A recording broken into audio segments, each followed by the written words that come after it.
Today's class we're going to focus on CGT for companies.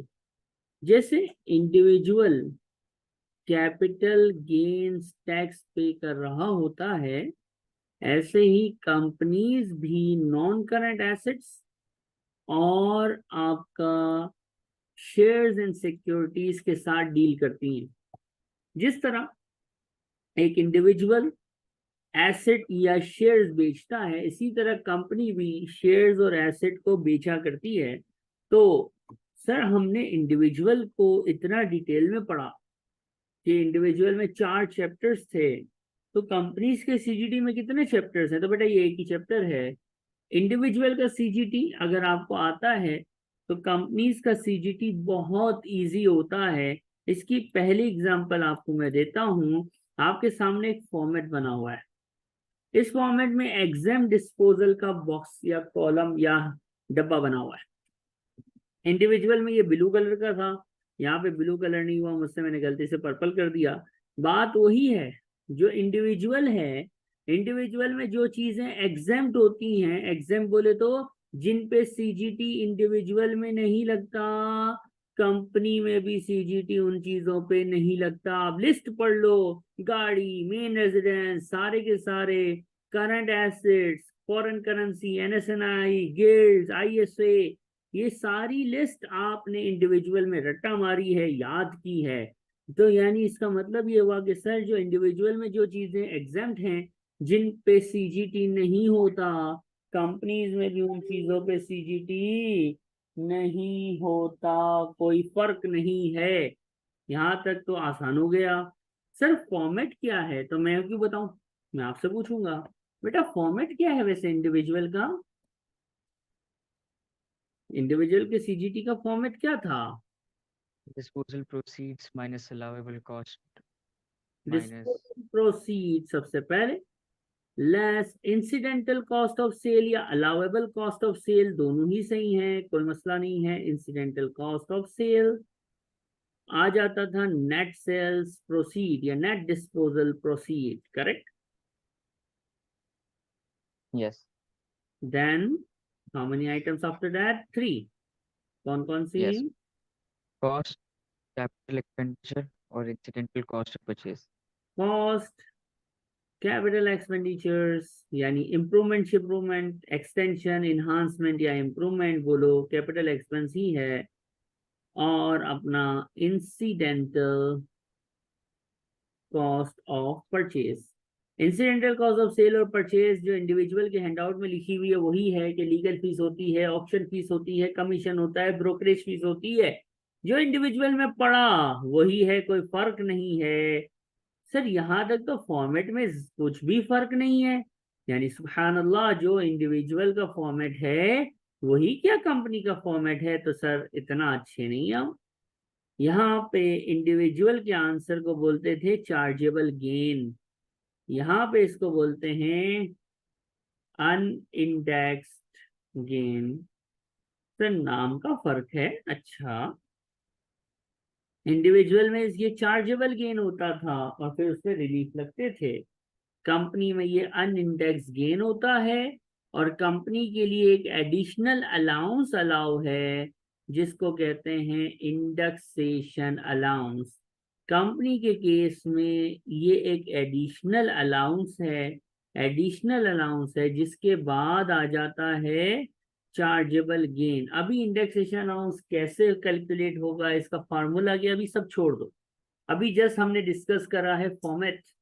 Company और individual का format 100% D को copy cat है, सिवाय एक चेंज के। कंपनी में चार्जेबल गेन से पहले इंडेक्सेशन अलाउंस को माइनस करना होता है और इंडेक्सेशन अलाउंस अभी हम निकालने सीखने वाले हैं। यहां तक कोई तकलीफ? clear है। अब मेरी बात गौर से सुनिएगा। जब इंडिविजुअल होता था तो ये चार्जेबल गेन में annual exemption, carry forward loss, इसके बाद 10, 20 या 18, 28 का रेट लगता था। Correct me if I am wrong. Correct. यानी इंडिविजुअल में सर ये चार्जेबल गेन के बाद हम एनुअल एग्जेम्पशन अमाउंट से खेला करते थे। फिर हमारे पास टैक्सेबल गेन नाम की एक चीज आती थी।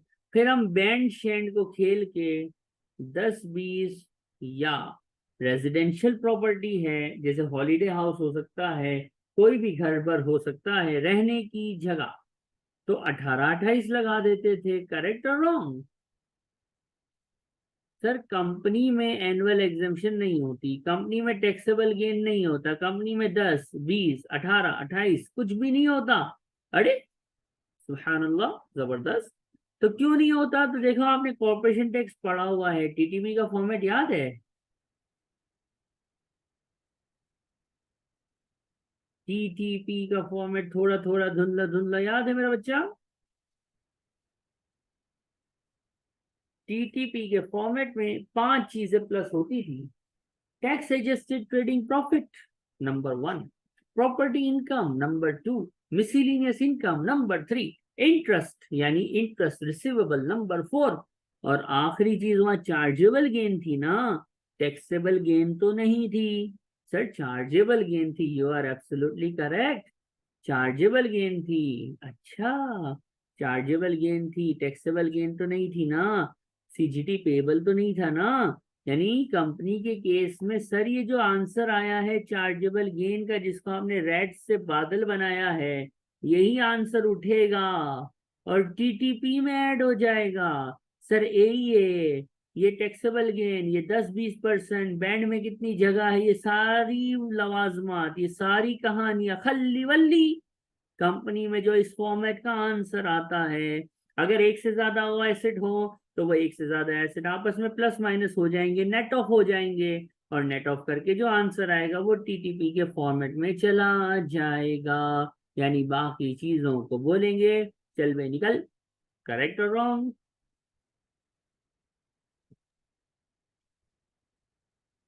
यहाँ तक कोई तकलीफ, कोई सवाल, कोई प्रॉब्लम?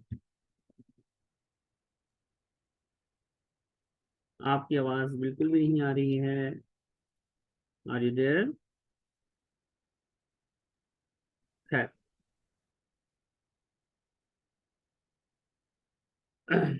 हम आगे बढ़ेंगे। जब ये फॉर्मेट कंप्लीट होगा तो हमें अब एक चीज सीखनी है जिसका नाम है indexation allowance. Indexation allowance cost पे भी कैलकुलेट होता है। जितनी इम्प्रूवमेंट्स होंगी उन सारी इम्प्रूवमेंट्स पे भी कैलकुलेट होता है। 4 इम्प्रूवमेंट है तो चारों पे अलग अलग कॉस्ट तो एक ही होती है। याद रखना, इंसिडेंटल कॉस्ट ऑफ परचेज यानी खरीदते वक्त का जरूरी खर्चा, इंसिडेंटल कॉस्ट ऑफ परचेज भी कॉस्ट का पार्ट होती है, कॉस्ट में ऐड हो जाती है। ठीक है, कॉस्ट प्लस इंसिडेंटल कॉस्ट पे एक इंडेक्सेशन अलाउंस निकलता है, और हर इम्प्रूवमेंट पे अलग अलग अलग अलग अलग अलग अलग अलग इंडेक्सेशन अलाउंस कैलकुलेट हो रहा होता है। यहाँ तक कोई मसला? सर ये कैसे कैलकुलेट होता है? तो इसका फार्मूला बड़ा आसान है, हीरो फार्मूला है। हीरो, हीरो मतलब आसान सा। कॉस्ट लेंगे इंसिडेंटल कॉस्ट के साथ, हाँ, और उस पर मल्टीप्लाई कर देंगे इंडेक्सेशन फैक्टर या इंडेक्स फैक्टर।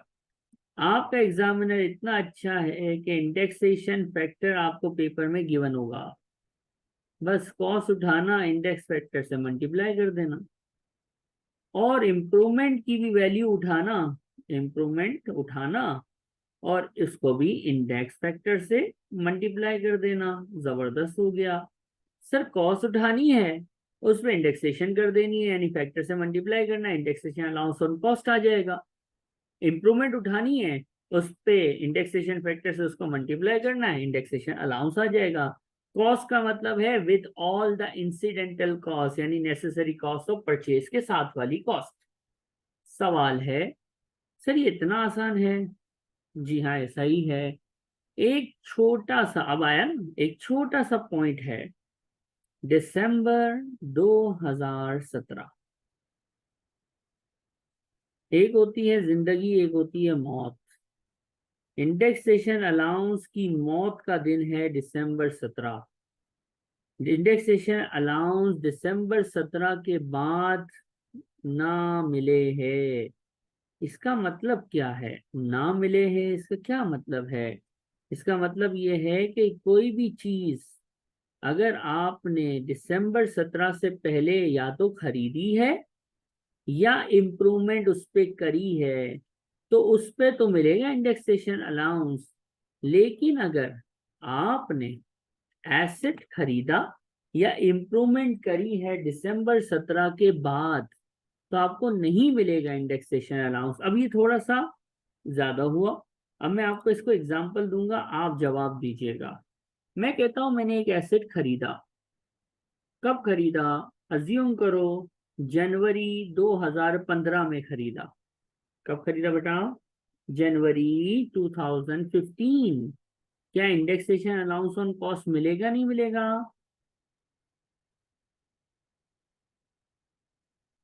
जनवरी 15 में खरीदा है। जनवरी 15 ऑब्वियसली दिसंबर 17 से पहले है, इसका मतलब इंडेक्सेशन अलाउंस मिलेगा। अज्यूम दिसंबर 2015 में मैंने इम्प्रूवमेंट पे खर्चा किया, पहली इम्प्रूवमेंट करी, तो दिसंबर 15 में की है इम्प्रूवमेंट, दिसंबर 17 से पहले है इम्प्रूवमेंट, तो इस पे भी क्या होगा? इंडेक्सेशन अलाउंस मिलेगा नहीं मिलेगा?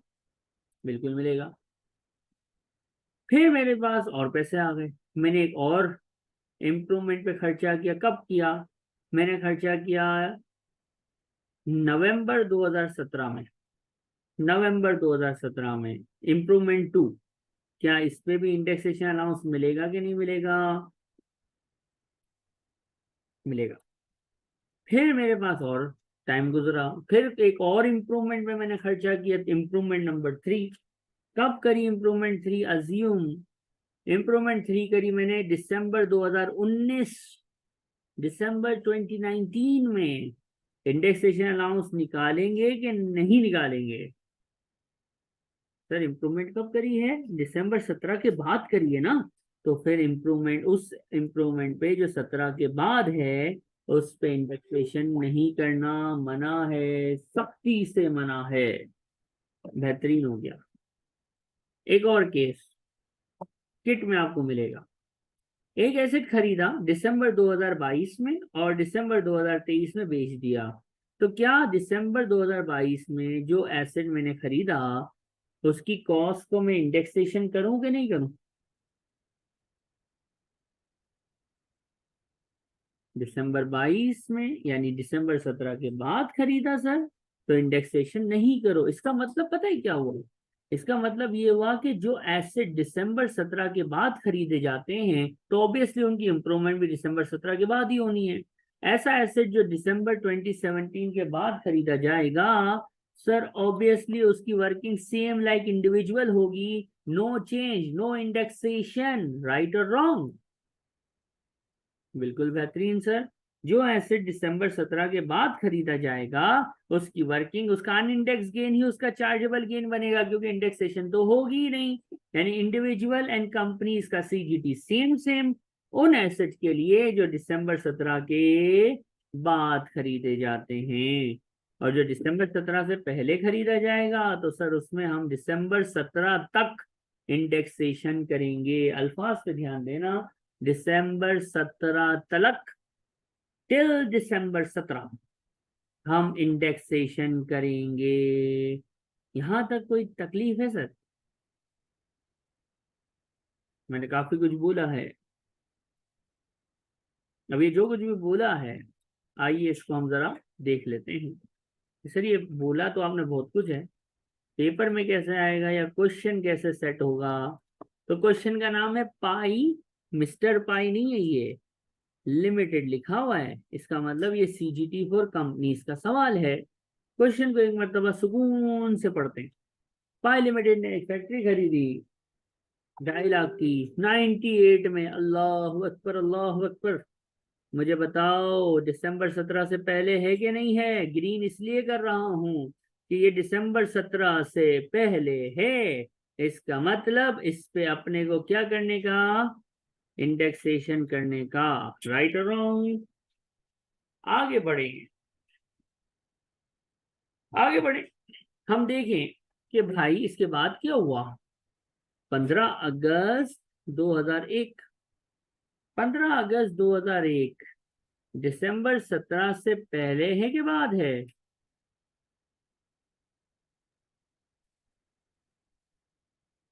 दिसंबर 17 के बाद है। इसमें हमने क्या किया, इसमें हमने एक्सटेंशन यानी कैपिटल एक्सपेंस किया। खरीदी दिसंबर 17 से पहले, कैपिटल एक्सपेंस हो रहा है दिसंबर 17 के बाद। जो अभी तकरीर फरमाई थी, अब वो दिमाग में आ रही होगी थोड़ी थोड़ी कि हाँ यार यहाँ पे कुछ तो होगा, किस पे इंडेक्स होगा, किस पे इंडेक्सेशन नहीं होगी। बड़ा ध्यान से देखना, ये बेसलाइन क्वेश्चन है, पहला क्वेश्चन है, इसमें बहुत कुछ आप देख रहे हैं और ये आपको कंप्लीट करवाएगा इंडेक्सेशन की कहानी। ठीक है, ये क्वेश्चन थोड़ा सा अच्छा क्वेश्चन है। आगे जाके आपको बताता है कि आपने बेच दी। ऑब्वियसली जब बेचते हैं तभी सीजीटी अराइज होता है, हमें ये पता है। आगे क्वेश्चन क्या कह रहा है, आगे क्वेश्चन कह रहा है कि भाई इंडेक्सेशन फैक्टर्स जो मैंने कहा था पेपर में गिवन होते हैं, ये हैं। हम इसको इंडिविजुअल की तरह पहले सॉल्व तो कर लें। डिस्पोजल प्रोसीड 9.5 लाख, कोई सेलिंग एक्सपेंस दिया हुआ है, इंसिडेंटल कॉस्ट ऑफ सेल्स दी हुई है। सर हमें तो नजर नहीं आ रही, तो नहीं दी हुई तो कैसे नजर आएगी, ऑब्वियस यही बात है।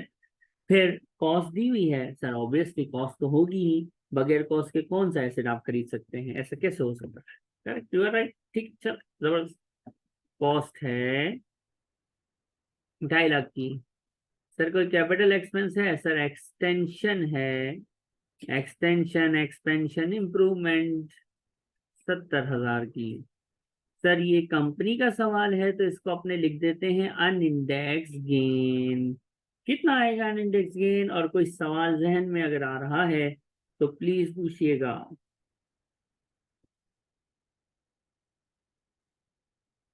630।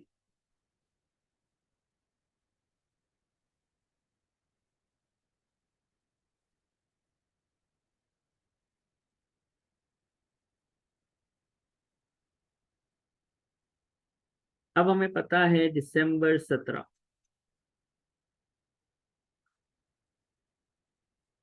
दिसंबर 17 कॉस्ट कब है, 1 अप्रैल 98, इससे पहले है ना। तो इंडेक्सेशन अलाउंस कॉस्ट पे तो होगा। कॉस्ट है कितनी, सर कॉस्ट दी हुई है 2.5 लाख की। इंडेक्सेशन करना है तो कौन सा फैक्टर लेंगे, जरा ध्यान से देखना, पहला वाला दूसरा वाला। डेट देख के पकड़ो, डेट देख के पकड़ो।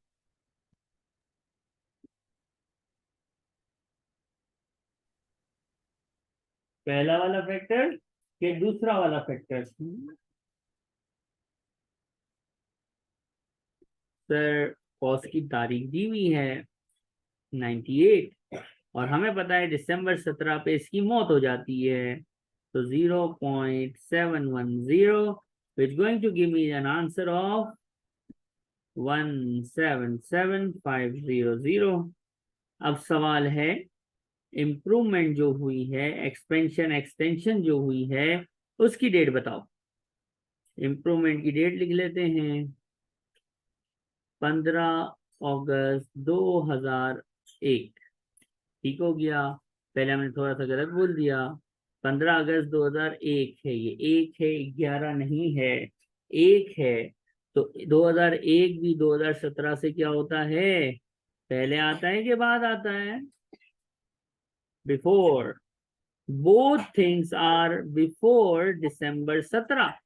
इसका मतलब इम्प्रूवमेंट के ऊपर भी इंडेक्सेशन होगी। इम्प्रूवमेंट की डेट से लेके 2017 दिसंबर पे रुकना जरूरी, क्योंकि दिसंबर 17 के बाद इंडेक्सेशन की मौत हो चुकी है। We got answer 41,860। Chargeable gain आया। एक से ज्यादा एसिड होंगे सर तो एक से ज्यादा मर्तबा ये फॉर्मेट बनेगा। और सारे एसेट्स का नेट ऑफ आंसर हो जाएगा। 3 एसेट है, तीनों में गेन है, तीनों प्लस हो जाएगी। 3 एसेट है, 2 में गेन है, 1 में लॉस है, नेट ऑफ हो जाएगा। और अगर गेन प्रिवेल करेगा यानी गेन ज्यादा होगा, लॉस कम होगा, तो टीटीपी वाले फॉर्मेट में ये चार्जेबल गेन अच्छे बच्चों की तरह चला जाएगा। Got my point? ये बेसलाइन क्वेश्चन है। Cost April 98, improvement August 2001, both are before December 17। तो दोनों के ऊपर अच्छे बच्चों की तरह हमने इंडेक्सेशन अलाउंस निकाला। इसमें कोई तकलीफ है तो बताइएगा। कॉपी भी कर लिया होगा आपने hopefully. Then the next question is this one, hobbit. Hobbit का आंसर हमें आपसे चाहिए। शाबाश, शुरू कीजिए। माशाल्लाह आपने सही बताया है। जरा फटाफट हम इसको देख लेते हैं कि देखिए भाई, फैक्ट्री खरीदी दिसंबर 17 से पहले, तो ग्रीन कर देते हैं, इंडेक्सेशन होगी। इंप्रूवमेंट हो रही है दिसंबर 17 के बाद, नो कंफ्यूजन हियर, दिसंबर 17 के बाद मींस इस पे इंडेक्सेशन नहीं होनी। डिस्पोजल प्रोसीड बताइए जल्दी से, कितने का बेचा? 680। Cost is 680, 175, 175 was the cost. Capital expense जिसको हम एक्सटेंशन बोले 62। अनइंडेक्स्ड गेन कितना आया? 443,000, 443,000। और सिर्फ कॉस्ट पे इंडेक्सेशन करेंगे, कैप इम्प्रूवमेंट पे क्यों नहीं करेंगे भाई? क्योंकि वो दिसंबर 17 के बाद है।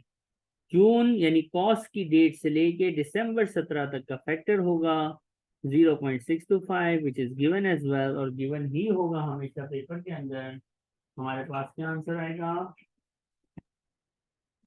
109,375, 109,375 और फाइनल आंसर 625. 333,625। बेहतरीन। नेक्स्ट क्वेश्चन पे जाएंगे, एक सेकेंड। अब हमारे पास एक क्वेश्चन है जिसमें हम कैपिटल गेन्स जो अभी हमने सीखा है वो, और उसके साथ ही साथ कुछ लॉसेस का ट्रीटमेंट सीखेंगे कि अगर लॉस आ जाए तो इंडिविजुअल में जैसे लॉस को ट्रीट करते थे, कंपनी में कैपिटल लॉसेस को कैसे ट्रीट किया जाता है, और उसी तरीके से किया जाता है। Nothing got change here. सबसे पहले क्वेश्चन को रीड करते हैं। ये एक क्वेश्चन नहीं है, ये 3 क्वेश्चंस हैं, ठीक है। Considering to sell a field, कुछ खेत भी बेच रहा है, एट ऑक्शन इन 2002, हमारे ईयर एंड में बेच रहा है। अब क्या हो रहा है? बेच तो रहा है, लेकिन कहता है इट एक्वायर्ड द फील्ड, 10,000 का खरीदा था। बेचने की 3 प्राइजेस हैं, आपको तीनों पे सीजीटी बताना है कि चार्जेबल गेन या लॉस कितना आएगा। चलो हम बता देते हैं क्या जाता है, हमारा कुछ जाता थोड़ी है, अभी बताएंगे इंशाल्लाह। सबसे पहले आप ये देखो, कोई कैपिटल एक्सपेंस नजर नहीं आ रहा। एक और बात बताओ, सर ये कब खरीदा था? दिसंबर 17 से पहले के बाद में? पहले. जब पहले कोई चीज खरीदते हैं तो क्या होता है? इंडेक्सेशन होती है ना। Yes, sir. अब हम इंडेक्सेशन करेंगे। क्वेश्चन आपने पढ़ लिया है, बड़ा आसान सा है। 3 केसेस हैं। पहला केस पहले करते हैं। डिस्पोजल प्रोसीड्स, बंदा बेच रहा है भाई 25,000, ए पार्ट है ना, selling price is 25,000, cost is 10,000। सुभान अल्लाह, कोई इंप्रूवमेंट कुछ भी नहीं है। कंपनीज का सवाल है। अनइंडेक्स गेन आ गया 15,000 का, और इंडेक्सेशन अलाउंस होगा। क्यों होगा? कॉस्ट पे होगा, क्योंकि ये दिसंबर 17 से पहले खरीदा था। कॉस्ट है 10, index factor date of purchase से लेके दिसंबर 17 तक का factor 1.002 is given to you in the question. तो ये आ गया 10,020. Very nice. चार्जेबल गेन तशरीफ लाया कितना? 4980. खल्ली वल्ली, दैट्स इट. कोई सवाल इसमें? बी क्लियर है। में बी में कहता है सेलिंग प्राइस यार 12,000 है. हमने कहा ठीक है, कॉस्ट 10,000 है. ये आ गया अपना अल्लाह भला करे 2,000. इंडेक्सेशन अलाउंस वही रहेगा ना, 10,000. 020. अल्लाह अकबर. आंसर किसमें आने लगा? सर माइनस में नहीं आएगा. आपने लॉस। क्यों लिखा है? तो भाईजान आपको बचपन से एक बात बताई गई है कि कैपिटल अलाउंस के अलावा कोई भी अलाउंस या रिलीफ की वजह से नेगेटिव फिगर अराइज नहीं होती. तो इंडेक्सेशन अलाउंस जीरो तो कर सकता है, नेगेटिव फिगर ला नहीं सकता. ये हमने क्या बताया कि जिस तरह से सर पर्सनल अलाउंस इंडिविजुअल का, जिस तरह से रिलीफ, जिस तरह से रोल ओवर रिलीफ वगैरह वगैरह, सारे रिलीफ सारे अलाउंसेस जीरो कर सकते हैं, नेगेटिव फिगर नहीं ला सकते. इसी तरह इंडेक्सेशन अलाउंस भी आंसर को जीरो कर सकता है, नेगेटिव फिगर ला सकता नहीं है. Got my point? Yes sir. तीसरा केस, 8,000 का बेचा, 10,000 कॉस्ट थी, ये आया 2,000 का नेगेटिव, और इसको बोलते हैं अलाउएबल लॉस. ये है कैपिटल लॉस. और जब लॉस आ जाता है तो इंडेक्सेशन की मौत हो जाती है, क्योंकि इंडेक्सेशन ना नेगेटिव फिगर ला सकता है, ना ही वो लॉस को बढ़ा सकता है. इंडेक्सेशन अलाउंस या तो पॉजिटिव आंसर लाएगा या जीरो लाएगा. नेगेटिव आंसर इंडेक्सेशन अलाउंस की वजह से आ नहीं सकता, और ना ही वो नेगेटिव आंसर को बढ़ा सकता है. गॉट इट और नो सर?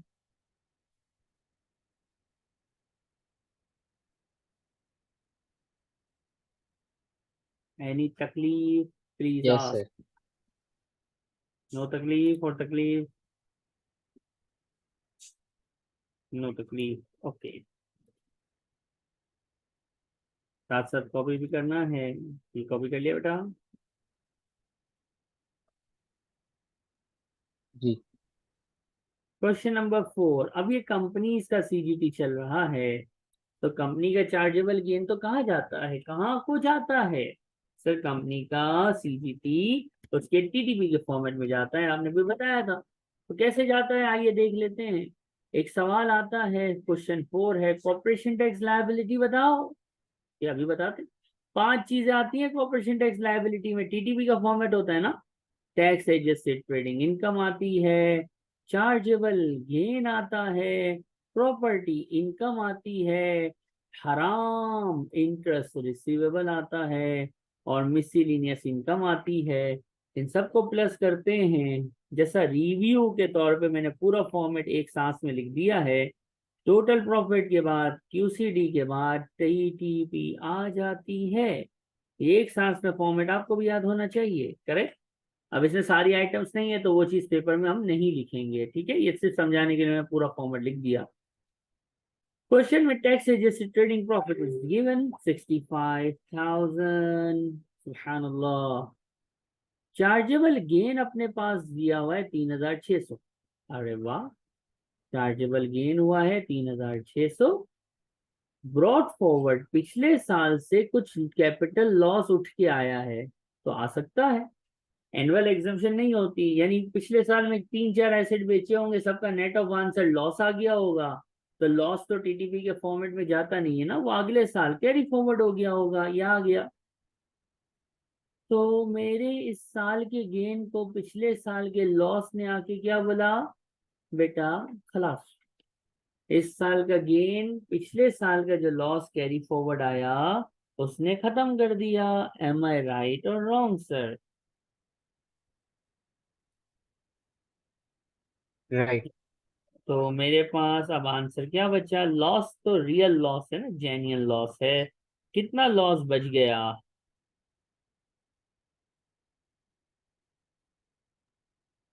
सर 2004 बच गया। 30,000 कैप। तो इसको क्या करेंगे?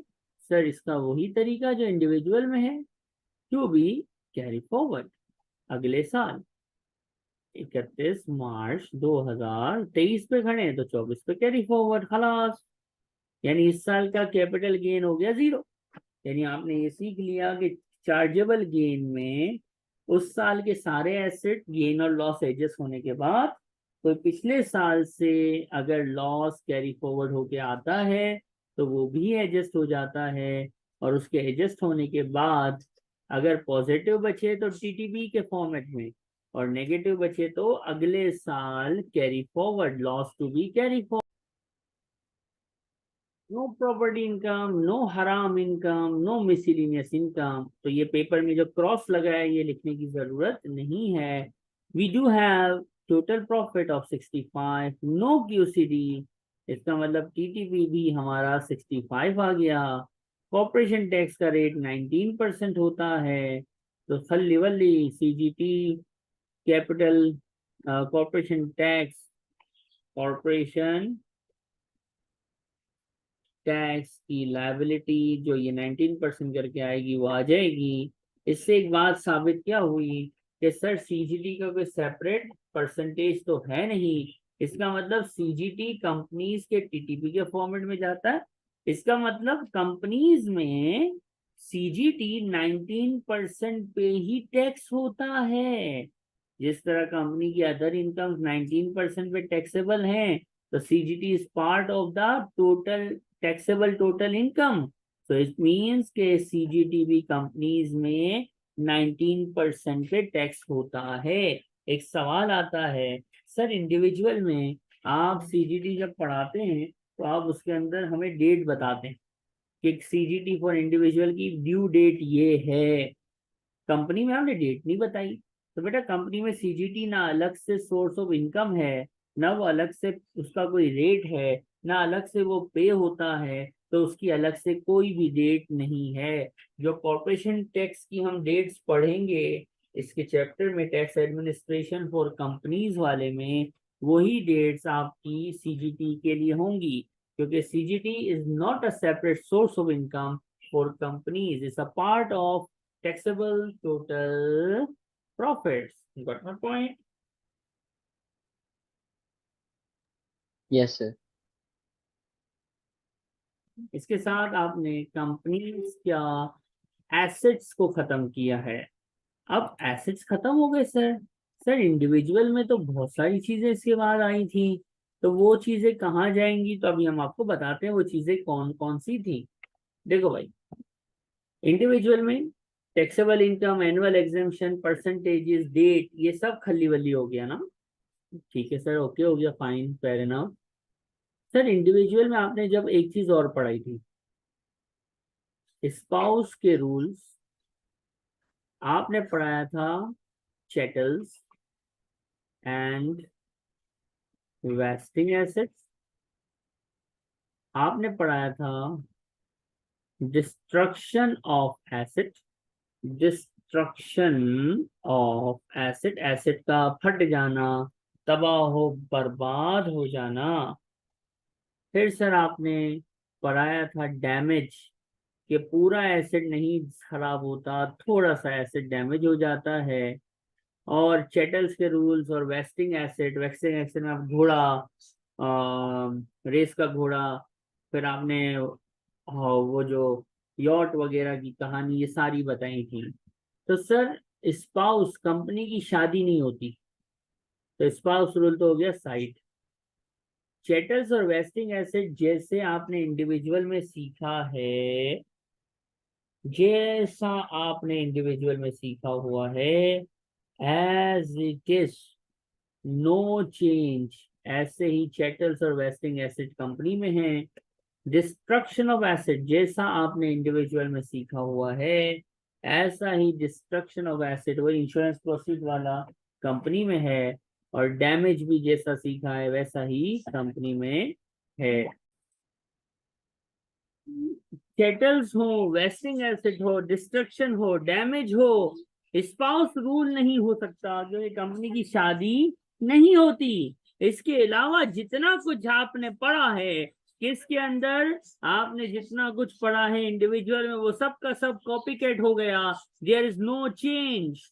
प्लस सर हमने रिलीफ भी तो पढ़े थे। अच्छा, कौन से रिलीफ पढ़े थे सर? हमने रोल ओवर रिलीफ पढ़ा था, हमने डेफर्ड रिलीफ भी पढ़ा था, हमने सर इसके बाद बदर BADR भी पढ़ा था, सर हमने इन्वेस्टर रिलीफ IR भी पढ़ा था, सर हमने गिफ्ट रिलीफ शेयर्स का अलग और एसेट का अलग भी पढ़ा था, सर हमने प्रिंसिपल प्राइवेट रेजिडेंट रिलीफ भी पढ़ा था, हमने लेटिंग रिलीफ भी पढ़ा था। सर 1 2 3 4 5 6 7 रिलीफ पढ़े थे। 1 2 3 4 5 6 7 रिलीफ। सर इनका क्या? तो BADR नहीं होता, IR नहीं होगा, गिफ्ट रिलीफ नहीं होगा, PRR नहीं होगा, लेटिंग रिलीफ भी कंपनीज के लिए नहीं होता। तो सर कौन से रिलीफ होते हैं? कौन से रिलीफ होते हैं? सिर्फ दो, सिर्फ दो। कौन से दो sir? Roll over and deferred, बस खलास। सर रोल ओवर 100% मिलता था, पार्शियल इन्वेस्टमेंट या प्राइवेट यूज की वजह से रिड्यूस होता था। Same as it is roll over की कहानी होगी। रोल ओवर के केस में बेस कॉस्ट निकालते थे, रोल ओवर के केस में बेस कॉस्ट निकालते थे। डेफर्ड रिलीफ वर्किंग में रोल ओवर का भाई है, कोई फर्क नहीं होता डेफर्ड रिलीफ और रोल ओवर रिलीफ की वर्किंग में, लेकिन रोल ओवर में बेस कॉस्ट निकलती है, डेफर्ड रिलीफ में बेस कॉस्ट नहीं निकलती। याद आ रहा है? Yes sir. डेफर्ड रिलीफ में क्या होता है? डेफर्ड रिलीफ सर कोने में आके बैठ जाता है, कोने में चुप जाता है और पड़ा रहता है कब तक? Earlier of 3 things. वो 3 थिंग्स क्या थी? वो 3 थिंग्स थी, पहली अगला एसेट बिक जाए, दूसरी अगला एसेट प्राइवेट यूज में आ जाए, तीसरी 10 साल गुजर जाए। इन तीनों में से कोई भी इवेंट पहले हो जाता था तो सर डेफर्ड रिलीफ टैक्सेबल हो जाता था। सर ये जैसे आप बोल रहे हैं ये तो हमने इंडिविजुअल में पढ़ा था। तो हाँ बेटा, आपने इंडिविजुअल में पढ़ा था, कंपनी में भी रोल ओवर और डेफर्ड रिलीफ सेम ही होगा। There is no change at all in roll over and deferred relief. आप कंपनी में निकालो या आप इंडिविजुअल में, एक एसेट बेचेंगे दूसरा खरीदेंगे, रोल ओवर या डेफर्ड रिलीफ होगा। 3 साल के अंदर, बेचने के 3 साल के अंदर अंदर, या बेचने से 1 साल पहले पहले भी खरीदा जा सकता है, जो कंडीशन है। इसके अलावा क्या था?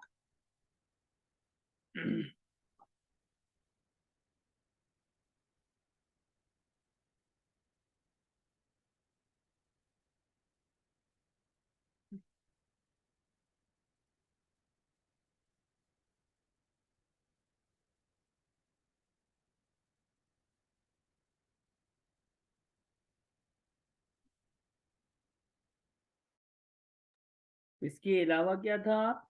इसके अलावा ये था कि एक एसेट बेचा दूसरा खरीदा, पार्शियल इन्वेस्टमेंट हो या प्राइवेट यूज हो तो ये दोनों रिलीफ रिड्यूस हो जाते थे।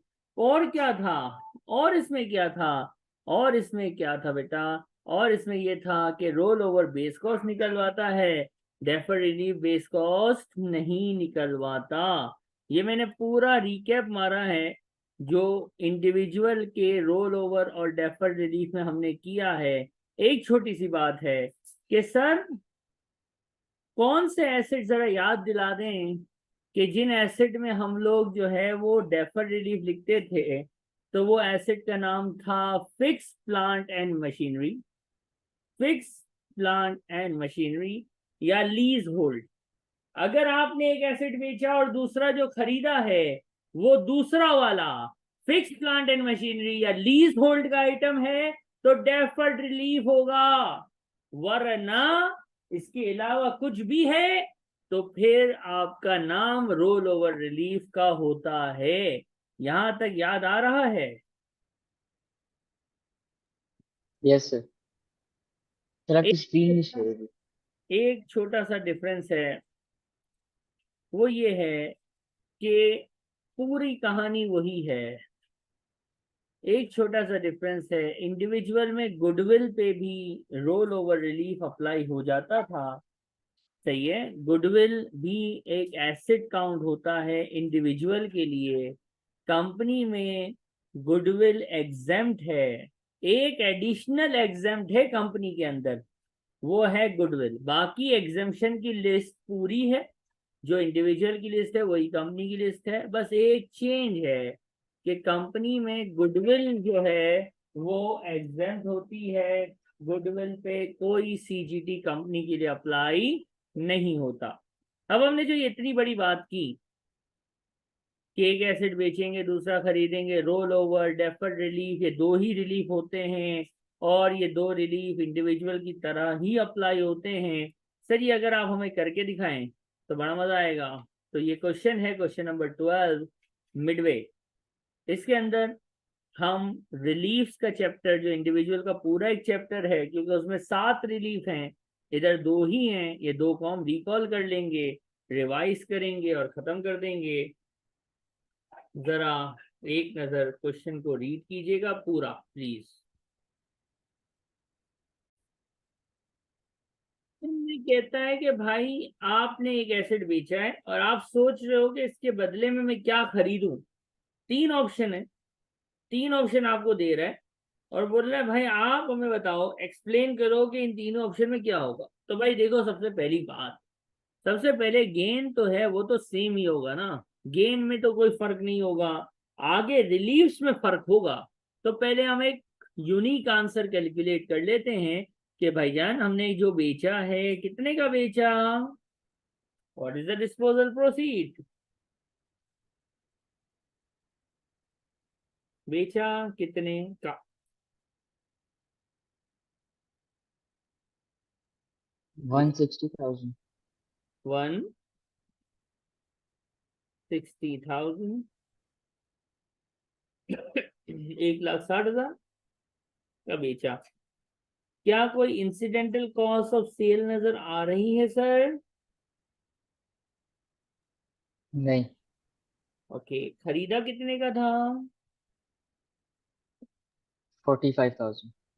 क्या कोई इंसिडेंटल कॉस्ट ऑफ परचेज है? नहीं। क्या नहीं। कोई इंप्रूवमेंट, कैपिटल एक्सपेंस वगैरह नजर आ रहा है? नहीं।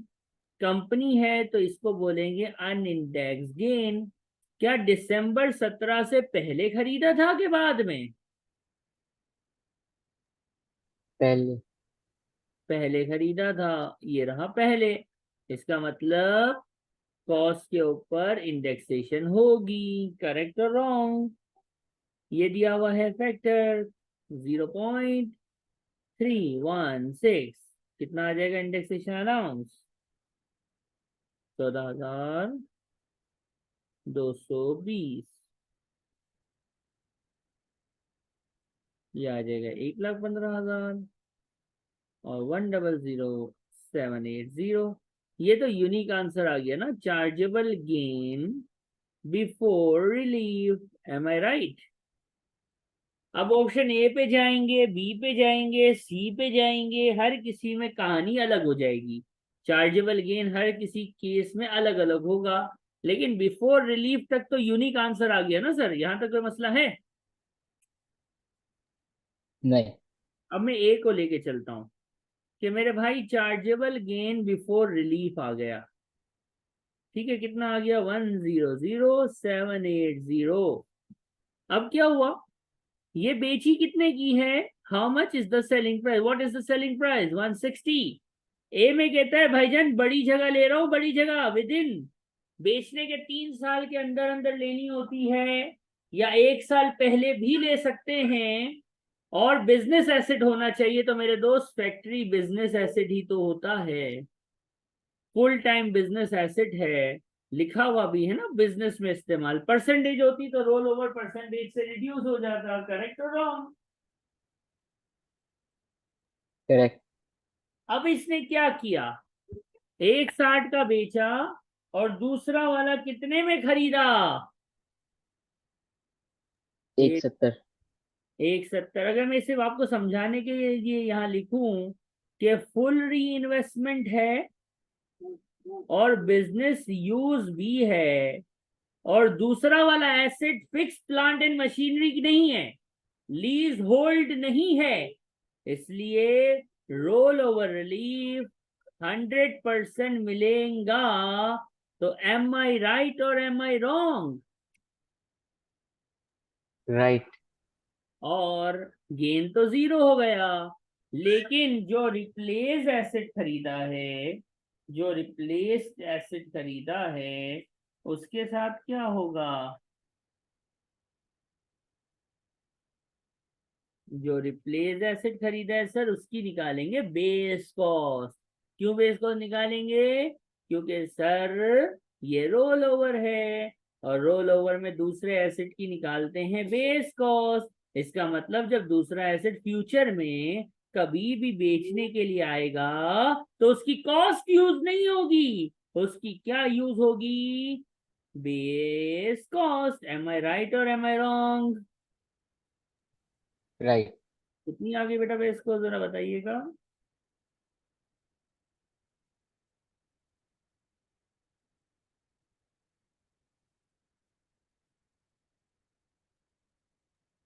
सर आपकी स्क्रीन फ्रीज हुई है क्वेश्चन पे। जी आपकी स्क्रीन क्वेश्चन पे फ्रीज हुई है, नजर नहीं आ रही। ठीक है, एक मिनट देखिएगा जरा। पता है। अब शेयर हो गई? हाँ आप आए।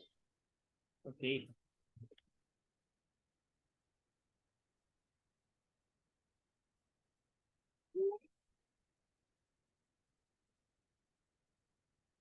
कितना आ जाएगा ये? 69,220। 69220। यानी जब ये एसेट बेचा जाएगा तो हम कॉस्ट नहीं, बेस कॉस्ट 69220 यूज करेगा। खलास। अब मैं इसका बी पार्ट सॉल्व करूंगा। बी पार्ट आप पढ़ना, पहले क्या लिखा हुआ है?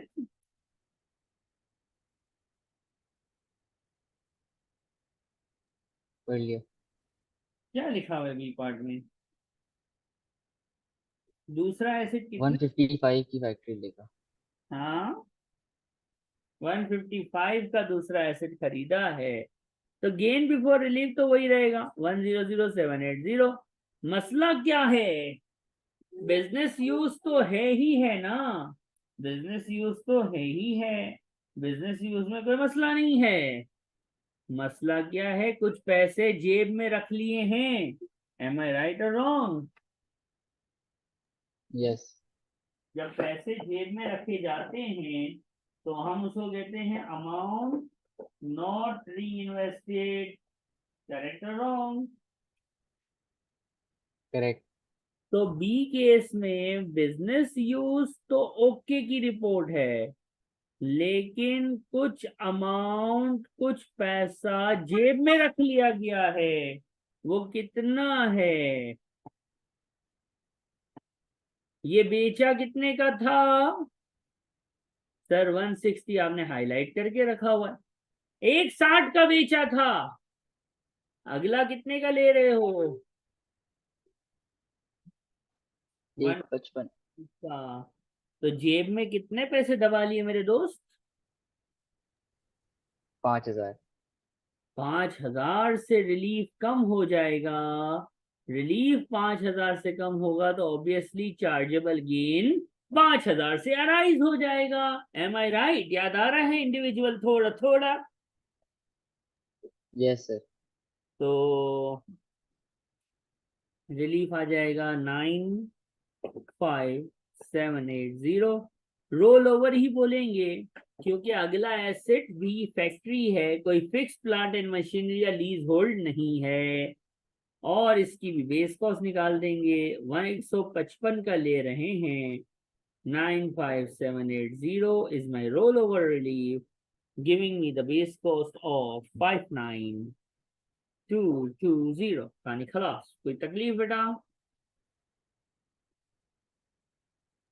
clear, number C for cat. Sir gain तो वही है।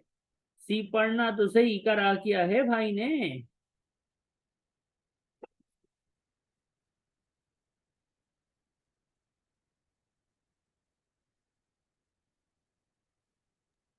लीज लिए, हाजी साहब ने कोई लीज होल्ड आइटम में री इन्वेस्टमेंट कर दी है तो रोल ओवर का इंतकाल हो गया।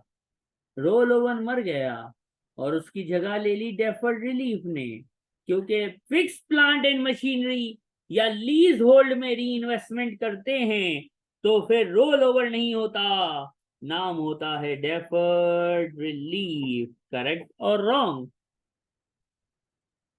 कितना correct, अमाउंट प्रीमियम यानी उस प्रॉपर्टी की वैल्यू है 180 की। फुल इन्वेस्टमेंट नजर आ रही है।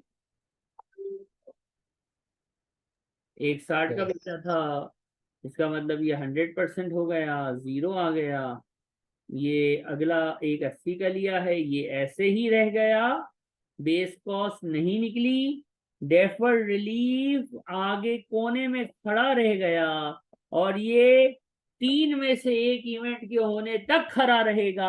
अगला एसेट बिक जाए, अगला एसेट प्राइवेट यूज में इस्तेमाल होने लगे या 10 साल गुजर जाएं, जब तक डेफर्ड रिलीफ कोने में खड़ा रहेगा डेफर्ड रिलीफ टैक्सेबल नहीं होगा। और ये कैसे टैक्सेबल होता है ये हमने इंडिविजुअल में करके देखा था। याद आ रहा है? क्वेश्चन किया था वहां पे।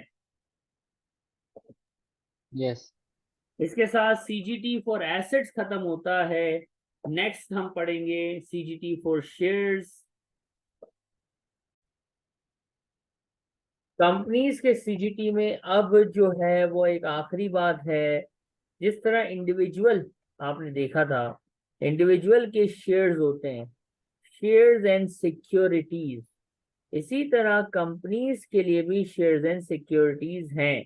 इंडिविजुअल में भी हम जब पढ़ रहे थे तो हमने कहा था ये वाले शेयर्स एग्जेम्प्ट है। वो ब्लू बॉक्स, होपफुली वो ब्लू बॉक्स का रट्टा लग चुका है, वो ब्लू बॉक्स याद हो चुका है जो हमने इंडिविजुअल में पढ़ा है कि मोटर कार एग्जेम्प्ट है, मेन रेजिडेंट एग्जेम्प्ट है, ये वाली चीज, ये वाली चीज, ये वाली चीज एग्जेम्प्ट एग्जेम्प्ट एग्जेम्प्ट। तो वो एग्जेम्प्ट की जो लिस्ट है ना सर, वो कंपनीज के लिए भी वही है और इंडिविजुअल के लिए भी वही है। तो कंपनीज के लिए भी जो चीजें एग्जेम्प्ट है वो इंडिविजुअल के लिए भी वही एग्जेम्प्ट है। जो शेयर्स कंपनी के लिए एग्जेम्प्ट है वही इंडिविजुअल के लिए भी एग्जेम्प्ट है। जैसे गिल्ड्स वगैरह की हम बात करते हैं, ठीक है। वो आपको वही लिस्ट याद कर लेनी है जो आपने इंडिविजुअल की ब्लू वाली बॉक्स, ब्लू वाला आपने पढ़ा हुआ है, ब्लू कलर का जो बॉक्स था। अब एक छोटी सी बात है, बड़ी इंपॉर्टेंट बात है। बड़ी इंपॉर्टेंट चीज ये है कि इंडिविजुअल याद करो, उसमें मैचिंग ऑर्डर कैसे था? सर इंडिविजुअल में था सेम डे। अच्छा अच्छा, ओके। तीसरे नंबर पे था सर पूल। ओके मरहबा। सर ये दोनों इंडिविजुअल और कंपनी में सेम है क्या? मैंने कहा जी हाँ। इंडिविजुअल में सर दूसरे नंबर पे था फॉलोइंग 30 डेज, अगले 30 दिन, सेल के बाद वाले 30 दिन। सर कंपनी में फॉलोइंग 30 डेज नहीं होता, कंपनी में होता है पिछले 9 दिन। ये मैचिंग ऑर्डर है। कंपनी और इंडिविजुअल के मैचिंग ऑर्डर में फर्क है 2 नंबर पे। दूसरा एक फर्क है कि कंपनी और इंडिविजुअल का सेम डे और प्रीवियस 9 डेज आपके कोर्स में सेम ही होगा। No difference at all. There is no difference between same day working and the previous 9 days working. ये शेख बात समझ आ रही है? लेकिन जो पूल है ना, पूल, ये कंपनी और इंडिविजुअल का फर्क होता है। पूल की वर्किंग में फर्क होता है। क्यों? क्योंकि हमें पता है कि एक डेट है उस डेट से पहले इंडेक्सेशन होती थी, वो डेट क्या है? दिसंबर दिसंबर 2017। 17। अगर पूल दिसंबर 17 से पुरानी चीजों का होगा तो उसमें इंडेक्सेशन होगी, वरना नहीं। तो कंपनी और इंडिविजुअल में सिर्फ पूल में फर्क होता है। बाकी अभी आप पहला क्वेश्चन देखेंगे, इस क्वेश्चन से मैं इंशाल्लाह कंपनी का पूरा वर्किंग खत्म करूंगा। इस क्वेश्चन के नंबर ऑफ पार्ट्स आएंगे, तो ये क्वेश्चन समझ लो आपका बेस लाइन है कंपनी के सीजीटी के लिए। ठीक है बेटा, ये आपने लिख लिया मैचिंग ऑर्डर। ये मिनिमी लिमिटेड आ रहा है, इसके अंदर क्या सीन है? मिनिमी ने कुछ शेयर्स बेचे हैं। कब बेचे? 15 फरवरी, ये डेट ऑफ सेल है ना। 15 फरवरी को अगर कुछ खरीदे होंगे तो इसको सेम डे बोलेंगे कि नहीं बोलेंगे? सेम डे किसको बोलते हैं असलन? Same day means the date of sale. तो सर ठीक हो गया ना। कितने बेच रही है कंपनी, टेंशन क्यों लेते हो? कितने बेच रही है? 3000 शेयर बेच रही है। अच्छा सर, मैं अभी आपको मैच करके बताता हूँ कैसे करेंगे। सर जिस दिन बेचा उस दिन कुछ खरीदा था, सेम डे। अरे मिल गया, सुभान अल्लाह। 1500 जिस दिन बेचे उसी दिन खरीदे थे, तो 1500 शेयर हाजी, 1500 शेयर सेम डे में मैच हो गए ना। बेचने से यस सर। पिछले 9 दिन देखो, इंडिविजुअल में अगले 30 दिन देखते हैं, कंपनी में पिछले 9 दिन देखते हैं। देखो जरा, देखो देखो, क्या पिछले 9 दिनों में, बेचने के पीछे के 9 दिनों में कुछ खरीदा है? यस सर, 8 फरवरी को। 8 फरवरी पिछले 9 दिन के अंदर अंदर आती है सर। तो प्रीवियस 9 डेज में 500 शेयर्स निकल गए। पूल में कैसे निकालते हैं सर? पूल में पता है कैसे निकालते हैं? कैलकुलेटर उठाते हैं और जो बैलेंसिंग फिगर होती है वो लिख देते हैं पूल के अंदर। करेक्ट। यस। 3 में से 1500 और 500 चला गया मेरा भाई, कितना बचा? 1000। 1000 विल बी इन पूल। इस क्वेश्चन की रिक्वायरमेंट सेम डे और 9 डेज की है। पूल बस निकाल लिया है, अगले क्वेश्चन आगे इसकी बी पार्ट में काम आएगा। ठीक है, हमें कैसे करूंगा? जिस तरह इंडिविजुअल किया करते थे कि सेम डे की हेडिंग लगाएंगे। Okay, same day.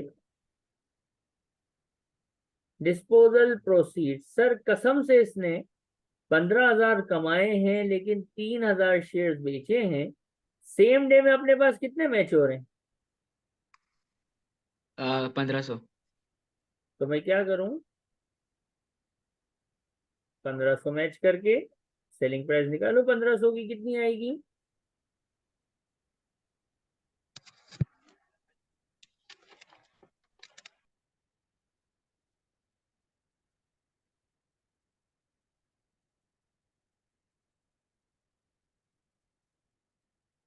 $7500।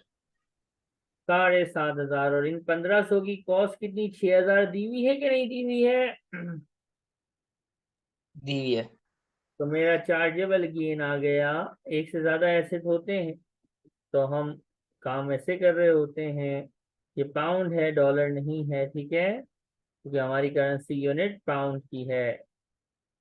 Chargeable gain आ गया सेम डे में 1500, लेकिन दिल नहीं भरा है। प्रीवियस 9 डेज में भी कुछ मैच होने हैं। कितने मैच होने हैं? 500 शेयर्स। डिस्पोजल प्रोसीड, 15,000 कमाए, 3,000 बेच के 500 की प्राइस क्या हुई?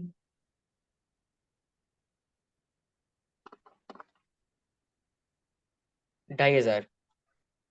2,500, फकत 2,500। और ये 500 खरीदे कितने के थे बेटा? 1200।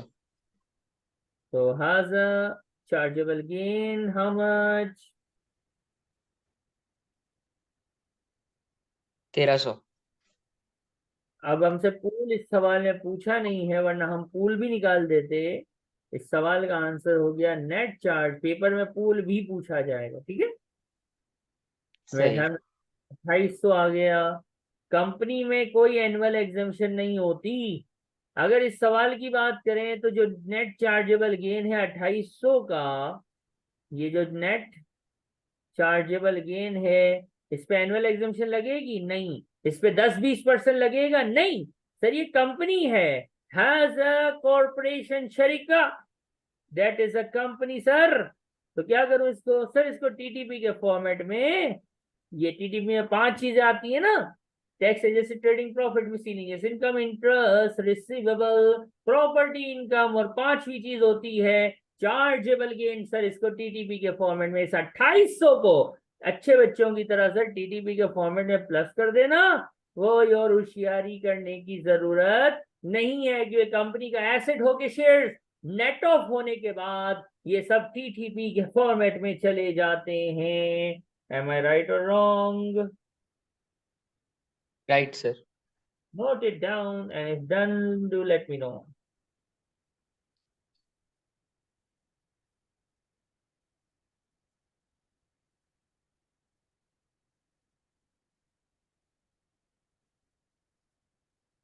Sir, हो गया।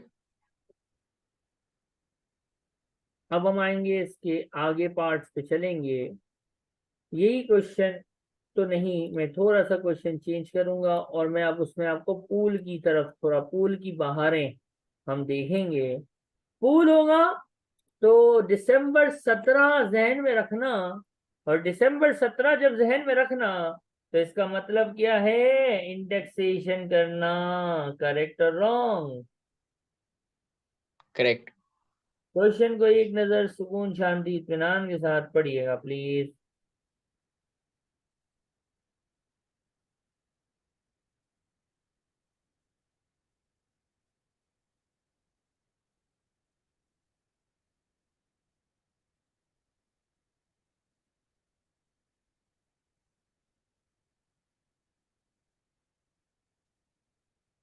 पढ़ लिया।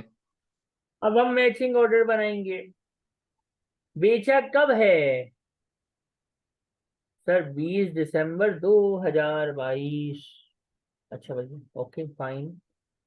जो शॉपिंग है, क्या सेम डे में कोई शॉपिंग नजर आ रही है? सर कसम से सेम डे में, यानी 20 दिसंबर, ये दो परचेजिंग है, दो शॉपिंग्स हैं। 20 दिसंबर 2022 को कोई भी शॉपिंग नजर नहीं आ रही।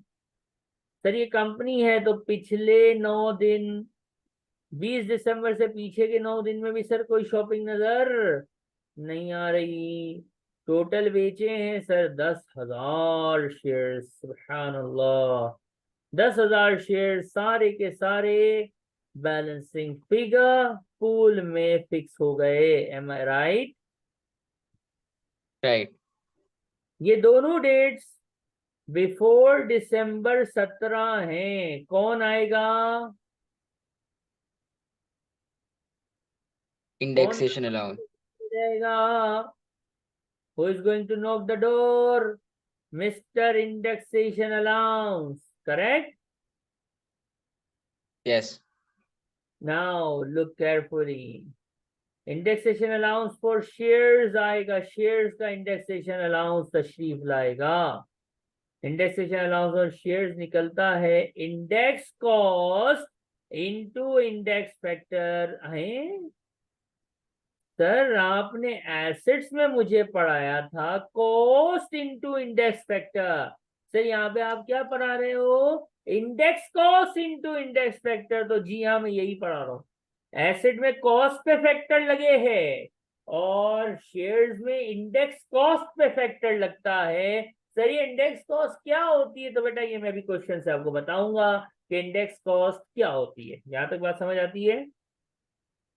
यस। सर ये लगाएंगे कैसे, कब लगाएंगे, कब लगाएंगे? तो यहाँ पे मैं कुछ लिख रहा हूं। बिफोर न्यू परचेज, नई खरीदारी से पहले लगाएंगे। राइट इशू आएगा थोड़ी देर बाद, आपने इंडिविजुअल में राइट इशू सीखा हुआ है। राइट इशू से पहले लगाएंगे, और बेचने से पहले लगाएंगे। इनको मैं इवेंट्स बोलता हूं। क्या बोलता हूं? इवेंट्स। 3 तरह के इवेंट्स आप आज सीखेंगे। नई शॉपिंग करना, नए शेयर्स खरीदने से पहले पुराने पे, अल्फाज पे ध्यान देना, नए शेयर्स खरीदे तो पुराने पे, पुराने की इंडेक्स कॉस्ट पे आप फैक्टर लगाएंगे। राइट इशू आए तो पुराने जो शेयर्स पड़े हैं उनकी इंडेक्स कॉस्ट पे आप फैक्टर लगाएंगे। और जब आप बेचेंगे तो बेचने से पहले जो टोटल हुआ हुआ होगा उसके ऊपर आप इंडेक्स फैक्टर लगाएंगे। बात समझ आ रही है? यस। ग्रीन वाला और ये ब्राउन कलर और ब्लू कलर वाली चीजें लिख लेना। अब मैं पूल बनाऊंगा और मुझे ये मिटाना पड़ेगा, ठीक है? सही है। शेयर्स का फॉर्मेट है डिस्पोजल प्रोसीड तो हम लेते हैं, और यहाँ पे हम कॉस्ट माइनस नहीं करेंगे। जब पूल होता है ना, सिर्फ ये पूल का फॉर्मेट है। अभी आपने शेयर्स का फॉर्मेट देख लिया है, अभी ऊपर हमने एक क्वेश्चन किया था ना, उस क्वेश्चन में क्या था? सर शेयर्स ही तो थे, आपने डिस्पोजल प्रोसीड लिया, कॉस्ट माइनस कर दिया, डिस्पोजल प्रोसीड लिया, कॉस्ट माइनस कर दिया, लाइक एसेट्स। तो ठीक है, क्योंकि मैंने आपको बताया था कि कंपनी में सेम डे और प्रीवियस 9 डेज इंडिविजुअल जैसे ही है, कोई फर्क नहीं है, इसलिए कॉस्ट आ रही थी। लेकिन कंपनी में जो पूल होता है और पूल वाली चीजें अगर दिसंबर 17 से पुरानी हो तो फिर फॉर्मेट या तरीका बदलता है, इंडेक्सेशन अलाउंस आ जाता है, और डिस्पोजल प्रोसीड में से कॉस्ट नहीं, क्या माइनस होती है? Index cost. इंडेक्स कॉस्ट बोलते हैं कॉस्ट प्लस इंडेक्सेशन अलाउंस को। ये आपने जो मैंने समझाने के लिए वर्किंग लिखी थी ये लिख ली है सारी? जी सर। बता दूं, मिटा दें। कॉस्ट में जब इंडेक्सेशन अलाउंस ऐड होता है तो इंडेक्स कॉस्ट आती है, जरा ध्यान से समझना, ठीक है? इसका फॉर्मेट है, इसका फॉर्मूला है। हमने इंडिविजुअल में कैसे सीखा था? एक कॉस्ट, एक नंबर ऑफ शेयर्स का कॉलम होता है, एक कॉस्ट का होता है, इधर 3 कॉलम हो जाएंगे, तीसरा कॉलम होगा इंडेक्स कॉस्ट का, और यही आपको चाहिए होती है। इंडिविजुअल में कैसे करते थे, मैं पहले वैसे लिखता हूँ। सर खरीदा, अगला खरीदा, देखो जगह छोड़ रहा हूँ, जगह छोड़ना है क्योंकि हमें कुछ पढ़ना है यहाँ। 8,000 ये है सर, 4,000 ये है, मसला ही क्या है? 25,250 और 7,500। इंडिविजुअल में ऐसे ही करते थे, प्लस करते थे, एवरेज आउट कर लेते थे, कहानी खत्म हो जाती थी। लेकिन ये कंपनी है भाई, इसमें हर नई शॉपिंग से पहले, क्या बोला, हर नई परचेजिंग से पहले, हर सेल से पहले, और हर राइट इशू से पहले इंडेक्सेशन अलाउंस आएगा। ये बात समझ आती है? Yes sir. तो अगली परचेज है 22 दिसंबर वाली, तो इससे पहले कौन आ गया? 1 अप्रैल। तो 1 अप्रैल और 22 दिसंबर के बीच में कौन आया? इंडेक्सेशन अलाउंस, क्योंकि हर नई परचेज से पहले पुराने की इंडेक्स कॉस्ट पे हमें फैक्टर लगाना होता है। राइट और रॉन्ग? राइट। जिस दिन शेयर्स खरीदे जाते हैं उस दिन उसकी कॉस्ट और इंडेक्स कॉस्ट सेम सेम होती है, ये रूल याद रखना, लिख भी लेना।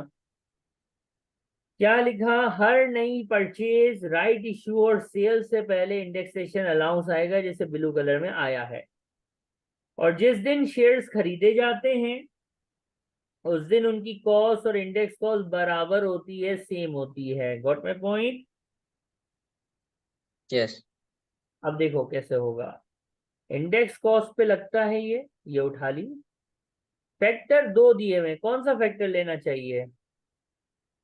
सर आपकी रेंज क्या बन अप्रैल रही? 2003 से दिसंबर 2005। दिसंबर 17 क्यों नहीं? क्योंकि सर हम अभी पीछे रुके हुए हैं, अभी हम 17 तक पहुंचे।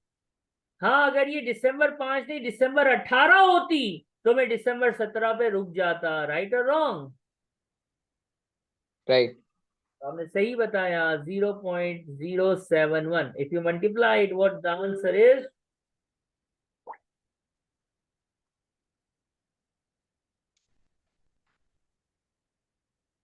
1700। हाँ सही, 1793। अब इसके बाद इसको टोटल कर लेते हैं, ठीक है। ये टोटल करना जरूरी है यहाँ पे। 8 और 4 12,000 शेयर्स हो गए। कॉस्ट का टोटल है 32750। इंडेक्स कॉस्ट का टोटल है 34543, करेक्ट। यस। अब इसके बाद क्या हुआ, ये भी हो गई, ये भी हो गई। फिर हुआ है सेल का इवेंट, डिस्पोजल हुआ है। कितने शेयर बेचे हैं भाई, सर सवाल में दिखाएं जरा। ले कितने बेचे। 10,000। ये ऐसे ही करना है, 10,000 बेच दिए तो कितने बच गए, ये बैलेंस है, 2,000। ठीक है। अब जरा ध्यान से देखो, इवेंट क्या क्या थे, कितने, 3 इवेंट है, कौन कौन से। परचेज, सेल और डिस्पोजल। परचेज वाले इवेंट पे कैसे लगाते सिखा दिया। अब सेल आ गई है। सेल किस दिन हुई है, सर सेल तो हुई हमारे टैक्स ईयर में 20 दिसंबर 22। अच्छा भाई 20 दिसंबर 22, ठीक है। अब सर सेल के पहले भी एक मर्तबा इंडेक्स अलाउंस अपनी जलवागरी दिखाएगा। इंडेक्स कॉस्ट पे लगता है। इंडेक्स कॉस्ट कितनी है, 32,000 के 34। 34। सर फैक्टर कौन सा लूं, ये जरा ध्यान से देख के बताना। दिसंबर 2005 से दिसंबर 2017 तक। 17 पे रुकेंगे, 22 तक का फैक्टर होगा नहीं, अगर दिया हुआ भी हो जब भी नहीं लेंगे, क्योंकि दिसंबर 17 स्टॉपर होता है। Got my point. Yes. The answer is 14957। यहाँ तक कोई तकलीफ। कह रहे। मैं थोड़ा सा फॉर्मेट आपको समझाना चाहूंगा। ये जरा, ये एक्सेल की तरह ही रॉज बनी हुई है ना।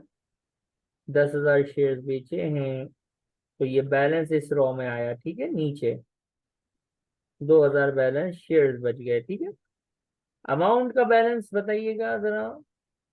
सर ये कर लेते हैं, 12,000 ये हो गया शेयर्स में, जिसकी कॉस्ट है 32750। इसको यहीं पे क्लोज कर देना, ठीक है। 49,500। डिस्पोजल के आगे कुछ नहीं लिखा हुआ, बैलेंस के आगे कुछ नहीं लिखना है, ठीक है। सही। और ये होगा कितना, 49। 500। ये इस तरह की फॉर्मेटिंग करनी है, ठीक है। अब बताइए क्या करोगे। इंडेक्स कॉस्ट की वर्किंग करनी थी ना, तो 49,500 इज माई इंडेक्स कॉस्ट या ही, that is for total number of shares which are 12,000 shares. Correct me if I am wrong. Correct. How many shares we are matching in pool, Shaikh. 10,000। So what is the index cost allocation for 10,000 shares out of 12,000?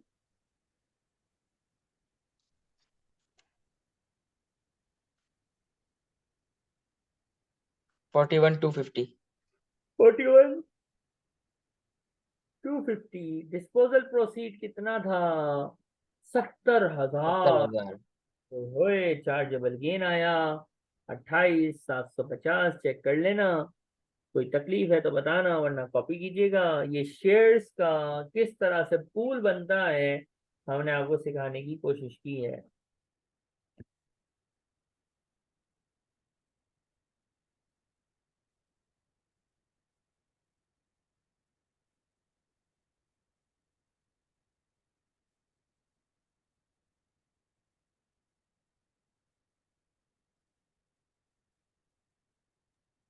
Done sir.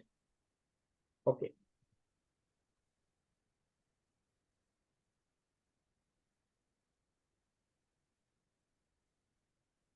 Hand out का question number 9 अब आपकी screen पे होगा।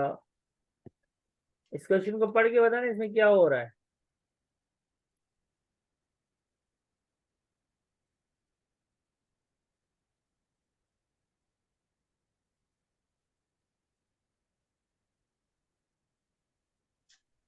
Right से sure है।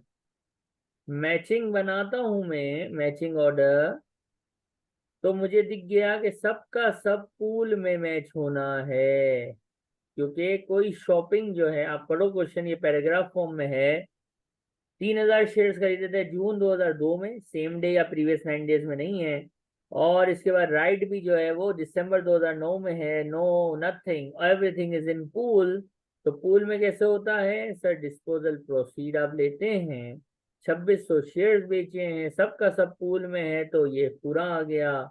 और आपने सिखाया है इंडेक्स कॉस्ट लेते हैं जिसकी वर्किंग इतनी बड़ी है और चार्जेबल गेन आता है। राइट और रॉन्ग सर? राइट। कैसे सॉल्व होगा सर? आपने बताया था नंबर ऑफ शेयर्स लेना, कॉस्ट लेना और इंडेक्स कॉस्ट लेना। ठीक है सर, हम करते हैं। तो जून 2002 कुछ खरीदारी की है, 3000 शेयर्स परचेज लिख लो, मसला नहीं है। खरीदे थे 11500 के सर, ठीक हो गया सर। फिर थोड़े टाइम बाद राइट इशू हुआ और कुछ हमने नहीं खरीदा। राइट इशू हुआ है 144। क्या मतलब हुआ? वन जिसके अपॉन बाद फोर 1/4, यानी क्या आएगा आंसर? नंबर ऑफ शेयर्स में कितने राइट इशू हुए होंगे? 750। 750। और किस प्राइस पे इशू हुए हैं? $3, £3 सर। मल्टीप्लाई 3 कर देंगे, सेल के अंदर वर्किंग कर लेंगे, क्या आ जाएगा इसका? 2250। 2250। क्वेश्चन को छापा मैंने, क्वेश्चन छपाई, एनी प्रॉब्लम? नो। जिस दिन खरीदते हैं उस दिन कॉस्ट और इंडेक्स कॉस्ट सेम सेम होती है। करेक्ट? करेक्ट। क्या राइट इशू इवेंट है इंडेक्सेशन को ट्रिगर करेगा? यस। दिसंबर 2009 में हुआ है ना, 17 से पहले है। ठीक है। Right is an event going to trigger indexation allowance. टक टक टक टक टक, इंडेक्स कॉस्ट को उठाओ, फैक्टर बताओ कौन सा। तीन तीन फैक्टर दिया है मेरा भाई, कौन सा फैक्टर लेगा तुम? जून 2002 से दिसंबर 2009 तक। Subhanallah, mashallah, 0.237 is the factor. Answer is 2726. खलास। टोटल करेंगे हम या ना भी करें, कर लो, बेहतर है। हम टोटल करते ही हैं, हमने पिछले क्वेश्चन में कहा भी था टोटल कर लेना। जरा कैलकुलेटर चलाते हैं। 13,750 होना चाहिए, चेक करते जाना। और 16 सर ये 4। राइट इशू के पास जो कॉस्ट लिखी हुई है वो 11500 नहीं ना, जो इंडेक्स कॉस्ट लिखी हुई है। Sorry sorry sorry sorry, slip of pen, you know. सही। By yes, you are right. Total देख लेना, सही क्या है। सही। फिर इसके बाद एक इवेंट आता है दिसंबर 2022 में, डिस्पोजल का। सुभान अल्लाह, 2600 शेयर्स बेचता है। तो बैलेंस कितना बच गया? कुछ तो बचा, उसका हमें कुछ करना वरना नहीं होता, फिर भी लिख देते हैं। ठीक हो गया। इसके आगे कुछ नहीं आता, इनके आगे कुछ नहीं आता।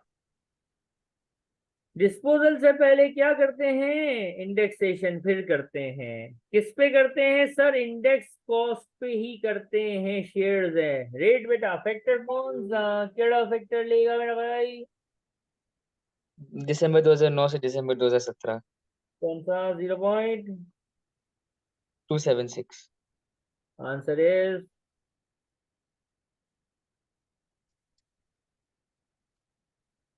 अब यहाँ पे हम एक टोटल कर देते हैं। राइट? ये यस। कितना अच्छा चिट्ठा है। अब देखें, इंडेक्सेशन अलाउंस हमने राइट से पहले लगा लिया, फैक्टर आपने सही बताया। अब हमारे पास क्या सेटअप था? अब हमारे पास सीन ये था कि हमने बेच दिए। हमने क्या कर दिए? बेच दिए, डिस्पोजल किया। डिस्पोजल कब किया? डिस्पोजल दिसंबर 22। Okay fine. लेकिन हमें पता है दिसंबर 17 के बाद इंडेक्सेशन करना मना है। चलो ठीक हो गया, ये भी ठीक है। कितने शेयर्स बेचे? 2600 शेयर्स बेचे। बैलेंस जो बचा, बस बच गया खलास। बचा वो बच गया खलास, इसका कोई काम नहीं होता। अब हम आते हैं मेन काम पे। डिस्पोजल से पहले इंडेक्सेशन अलाउंस होता है index factor into index cost. कौन सा फैक्टर लेने का? 0.276। 0.276 आंसर आएगा।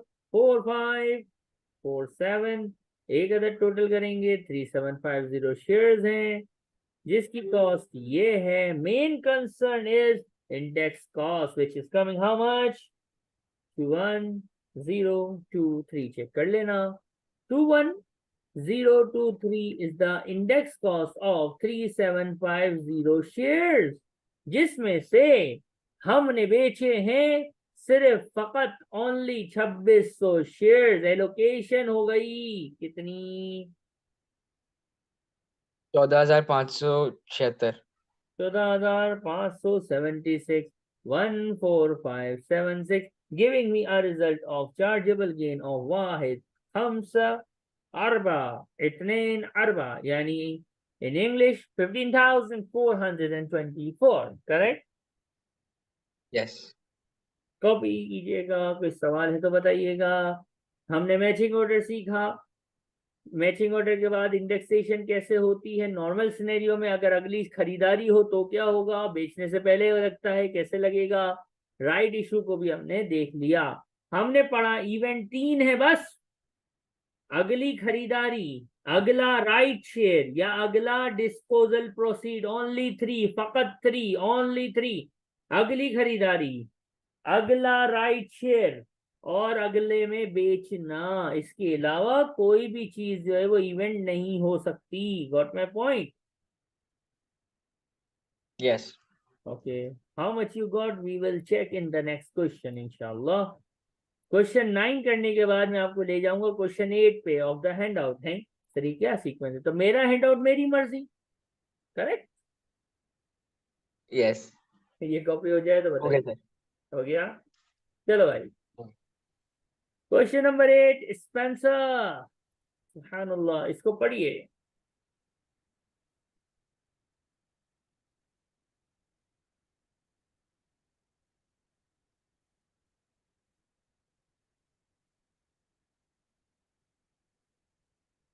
कंपनी ने 2000 शेयर बेचे 5000 में से। पहले तो मैचिंग निकाल मेरा भाई, मैचिंग ऑर्डर बना।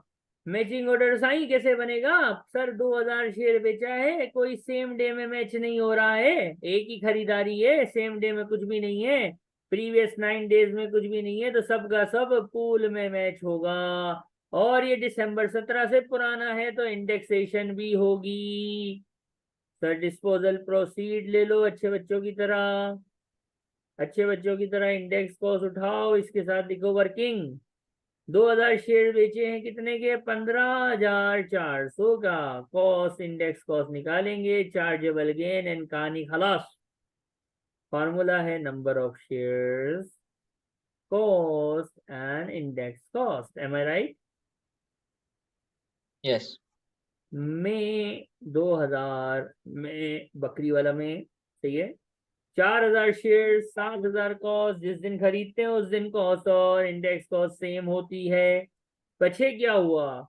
सर फिर जो है वो बोनस हुआ। अच्छा बोनस हुआ, क्या नाम है? बोनस नाम है इसका 1/4, यानी 1000 शेयर बोनस मुफ्त में होते हैं, मुफ्ता होता है, तो इसकी कॉस्ट नहीं आती। राइट और रॉन्ग? राइट। और सर फिर हुआ अपना अल्लाह भला करे डिस्पोजल। कितना? 2000 शेयर्स। 5 में से 2 गए तो ऑब्वियसली 3 बच गए। इसको बैलेंस बोलते हैं सर। अच्छा बैलेंस बोलते हैं, ओके ओके, नो प्रॉब्लम। खलास सर, ये फॉर्मेट बन गया। सवाल सर, 4000 और 1000 के बीच में इंडेक्स अलाउंस करेंगे कि नहीं करेंगे? करेंगे। मेरे दोस्त, मेरे भाई, मेरे प्यारे, हमने आपको इवेंट्स कितने बताए थे? 3। कौन कौन से नाम पढ़ो? परचेज, सेल और disposal.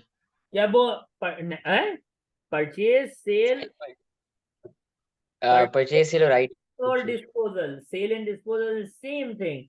Purchase, right, disposal. Purchase, right, and disposal. Purchase, right, and disposal are the events which are triggering, which are going to trigger indexation allowance, nothing else. क्या बोनस मैंने लिखाया था? नहीं, सुब्हानअल्लाह, मैंने लिखवाया नहीं, आपने खुद से इजाद किया। ऐसा कैसे किया सर? आपने बोला नहीं है तो इंडेक्सेशन नहीं होगी ना, खलास। ठीक है, नो इंडेक्सेशन, खल्ली वल्ली इंडेक्सेशन। क्योंकि 3 चीजों से पहले इंडेक्सेशन करना, बस चौथी इजाद नहीं करना। Sale, purchase and right share, बस खलास। Got my point? Yes. Sale है ना, अब सेल से पहले तो इंडेक्स मेरा अच्छा भी करेगा। चलो भाई करो। 7,000 पे रेट लगाएंगे, कौन सा फैक्टर? हाज़ा सवाल। मार्च 2011 से लेकर 2017 तक। बोनस के साथ सर डेट भी नहीं लिखना। बिल्कुल सही, बोनस के साथ सर डेट भी नहीं लिखना। यानी आप कौन सा फैक्टर बोल रहे हो? 0.196। आपने यहाँ बोनस की डेट से गिनना शुरू किया है sir. Bonus is irrelevant. Bonus के साथ में डेट नहीं लिखता, इसके साथ डेट भी नहीं लिखते कि हम कंफ्यूज हो जाएं। हम यहां से चलेंगे, यहां से यहां तक 0.629 चलेंगे, होगा। यहां से यहां तक चलेंगे, लेकिन पाँव में हथकड़ी बेड़ी लग जाएगी। कहां पे जाके? 17 तक। तो कौन सा फैक्टर लेगा मेरा दोस्त? 0.629।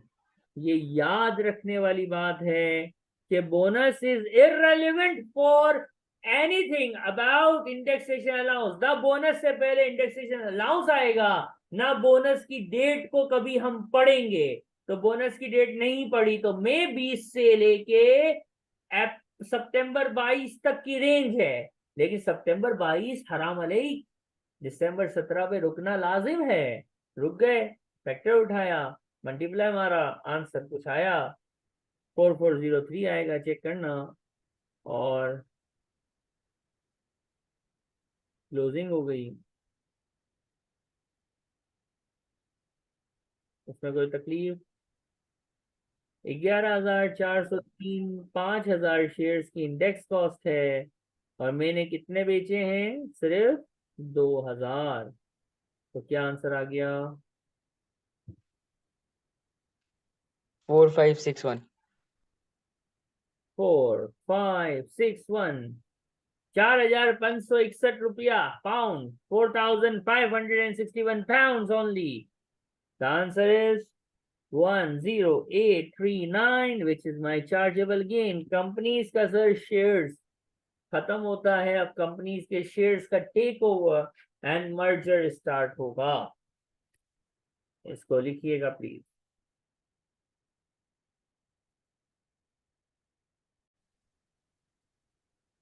कंपनीज में हमारे पास, हम आगे बढ़ेंगे तो हमारे पास आएगा कि भाई टेक ओवर मर्जर्स में कैसे होगा। हमें एक चीज याद रखनी है, दिसंबर 17 से अगर पुरानी शॉपिंग हो तो इंडेक्सेशन ट्रिगर होता है कंपनी में, वरना कंपनी और इंडिविजुअल में कोई फर्क नहीं है।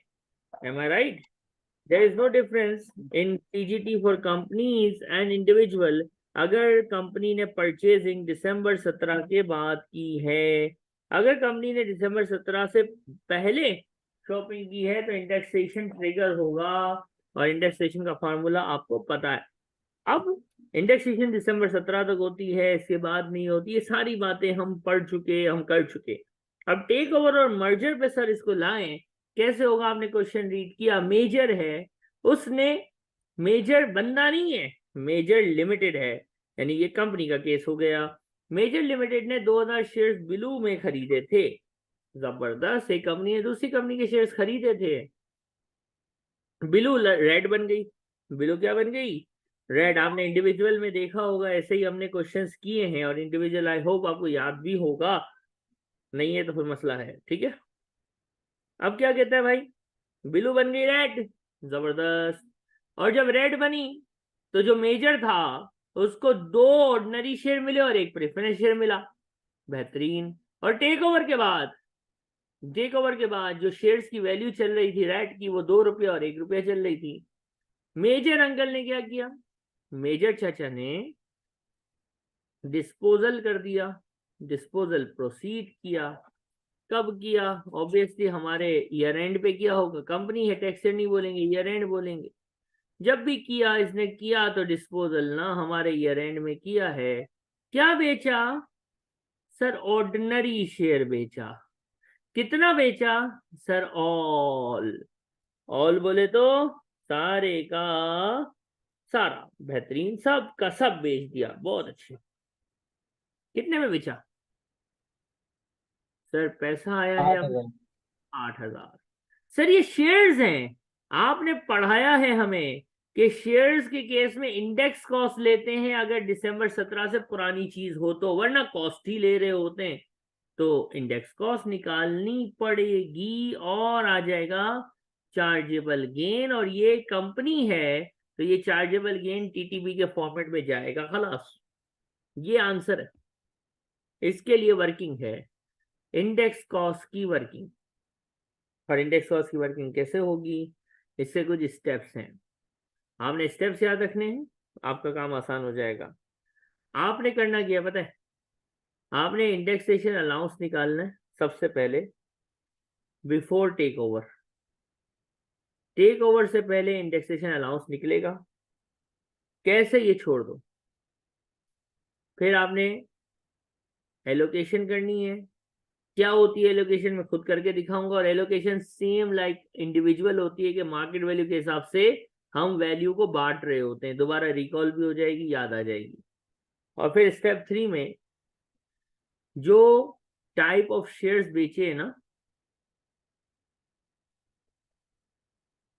टाइप ऑफ शेयर सोल्ड जो किए हैं, जिस टाइप के, जैसे देखो अब इसको 2 मिल गए, ऑर्डिनरी भी मिल गए, प्रेफरेंस भी मिल गए, इससे सिर्फ ऑर्डिनरी बेचे।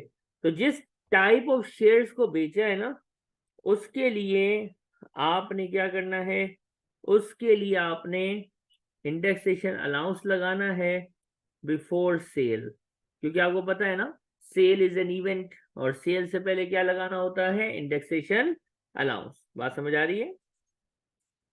अब ये स्टेप्स थोड़ा सर के ऊपर Yes, से sir. गए होंगे, नो प्रॉब्लम।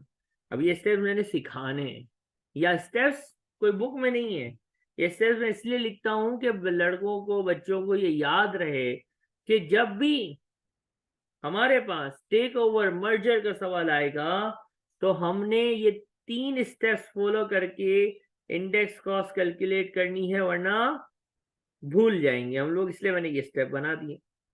आपने लिख लिया यहाँ तक। Yes, sir. अब मैं स्टेप 1 फॉलो करूंगा, ठीक है। स्टेप 1 क्या है, टेक ओवर से पहले इंडेक्स अलाउंस। Indexation allowance. तो भाई अपने पास शेयर कितने थे, उसकी कॉस्ट कितनी थी, और जिस दिन खरीदते हैं उस दिन कॉस्ट और इंडेक्स कॉस्ट सेम होती है। भाई जून 2002 में खरीदे थे 2000 शेयर्स, 5000 के लिए थे। जिस दिन खरीदते हैं उस दिन कॉस्ट और इंडेक्स कॉस्ट क्या होती है, सेम। Same होती है। डन हो गया। फिर क्या होगा सर, आपने कहा टेक ओवर से पहले इंडेक्सेशन अलाउंस लगाओ। टेक ओवर कब हुआ है, बैलेंस आएगा ना, balance at take over, take over के टाइम का बैलेंस निकालना है, ठीक है। ये करना है स्टेप 1 में कि टेक ओवर के टाइम का बैलेंस निकालना है। और बैलेंस कैसे निकालना है कि एक मर्तबा इंडेक्सेशन कर देनी है, बस। टेक ओवर कब हुआ था, देखो जुलाई 17 में। जुलाई 17 इज वेल बिफोर दिसंबर 17। तो आप कौन सा फैक्टर लेंगे, इंडेक्स कॉस्ट पे लगता है, कौन सा फैक्टर लेंगे सर। 0.549। क्यों सर, क्योंकि वो जुलाई 17 में टेक ओवर हुआ है अगर टेक ओवर और जून 2020 से 17 के बाद हुआ होता तो फिर वो जून 2002 से दिसंबर 2017 का लेते हैं। सुभानअल्लाह, माशाअल्लाह, क्या आंसर आया?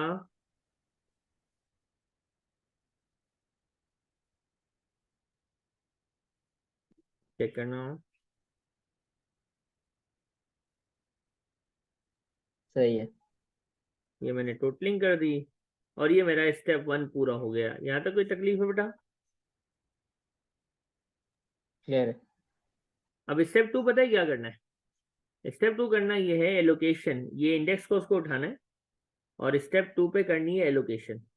जिस तरह इंडिविजुअल में करते थे ना, सेम। पता है क्या करना है? आपको ये शेयर्स उठाने। क्या सेटअप हुआ? सेटअप ये हुआ सर, क्वेश्चन कहता है टेक ओवर हुआ। टेक ओवर में हमें 2 ऑर्डिनरी और 1 प्रेफरेंस शेयर मिला। अच्छा, सुभान अल्लाह, यानी आपके पास 2000 शेयर थे ना, 2 ऑर्डिनरी शेयर मिल गए, तो ये हो गए 4000 ऑर्डिनरी शेयर। करेक्ट और रॉन्ग? करेक्ट। और 1 प्रेफरेंस शेयर मिल गया, तो ये अल्लाह भला करे, ये हो गए 2000 प्रेफरेंस शेयर्स। प्रेफरेंस शेयर, सुभान अल्लाह, यानी 2000 शेयर लेके बैठा था, एक दिन सुबह हुई वो 2000 6000 बन गए। कैसा हुआ जादू? राइट और रॉन्ग? ये जादू क्यों हुआ? इट्स नॉट अ मैजिक, कोई जिन नहीं आ गया था, कोई जिन्नी नहीं आ गया कि क्या हुक्म है मेरे आका, ऐसा कोई सीन नहीं हुआ। सीन क्या हुआ?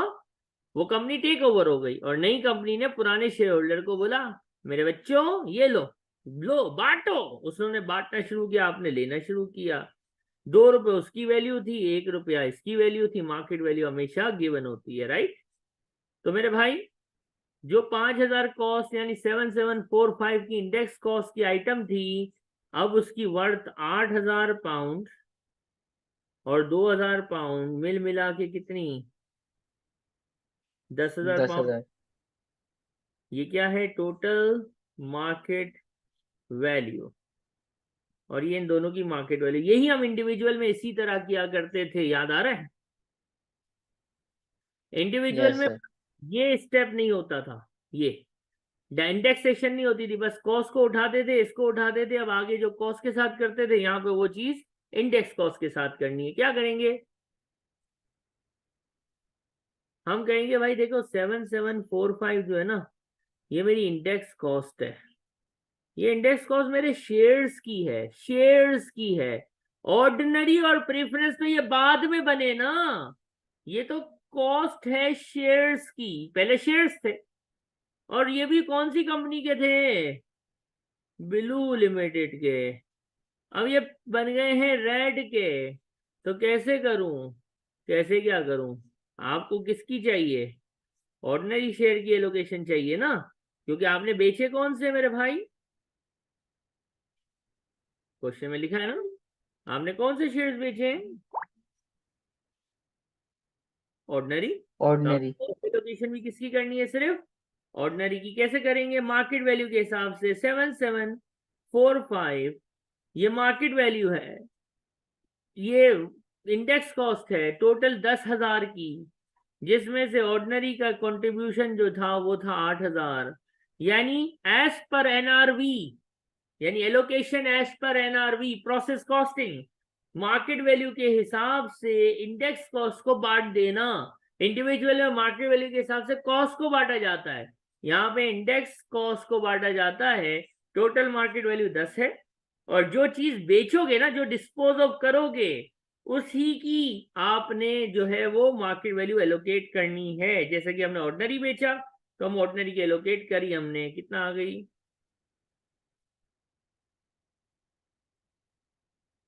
6196। यहां तक कोई तकलीफ है?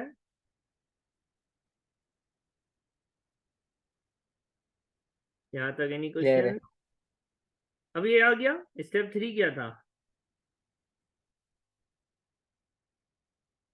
स्टेप 3 था इंडेक्स अलाउंस लगाओ इवेंट से पहले, बिफोर डिस्पोजल। डिस्पोजल या सेल एक इवेंट है ना, उससे पहले इंडेक्स अलाउंस लगाओ। तो कैसे करूं? देखो बेटा, शेयर्स आएंगे और अब इंडेक्स कॉस्ट का कॉलम आएगा, बस 2 कॉलम हो जाएंगे। शेयर्स हैं ये 4000, किसके लिए काम हो रहा है? अब जो बिका है उसी के लिए काम हो रहा है। 4000 ऑर्डिनरी शेयर है और इसकी एलोकेशन है 6196। M I right?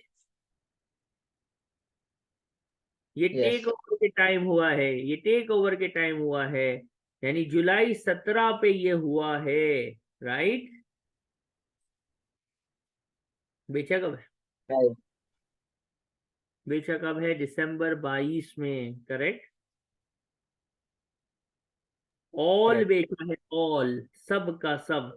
Balance is zero. Correct और रॉन्ग? करेक्ट।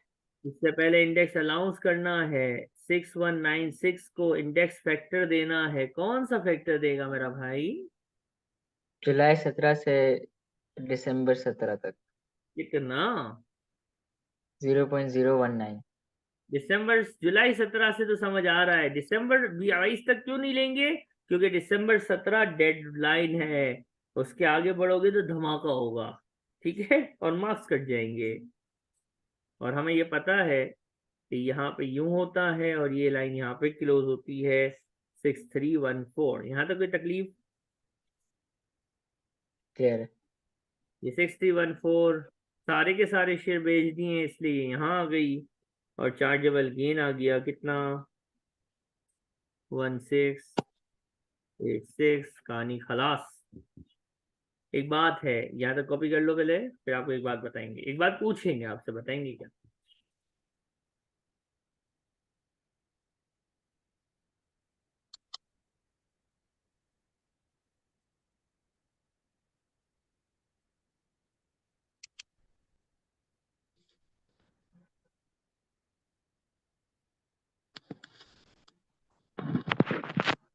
हो गया सर। ये ऊपर वाला भी कर लिया। जी ऊपर वाला भी हो गया। अब मैं आपसे एक बात पूछूंगा, जरा समझने के लिए है। अज्यूम करते हैं, अज्यूम, बी पार्ट। ये ऑल नहीं बेचे, 3000 ऑर्डिनरी शेयर बेचे, तो क्या फर्क पड़ेगा? अज्यूम करते हैं 8000 के ही बेचे हैं, तो 8000 तो आ ही जाएगा। सही है? वरना तो आप बोलोगे ना सर 8000 को भी तो अपोर्शन करो। मैं कहता हूँ 8000 की बेचे हैं भाई, खलास। 6314 में से हमने सिर्फ 3000 शेयर बेचे। ये थे कितने सर? ये हैं 4। यहाँ पे कोई पूछे ना सर ये तो 2 थे, 4 कैसे हो गए, तो उसको बोलना कि बेटा तूने क्या बोला, समझ आ गया? तो ये 4 वही समझ जो आया था उसी में तो निकला है कि भाई जो थे 2000, रातों रात वो 2000 में से 4000 ऑर्डिनरी और 1000 प्रीफरेंस हो गया था और बेचे ऑर्डिनरी हैं। तो मैं होल्ड रखता हूं 4000 ordinary share out of them instead of selling all of them. If I sold only 3000, the cost allocation will be like that. ये भी होगा और हो सकता है, इसमें कोई तकलीफ?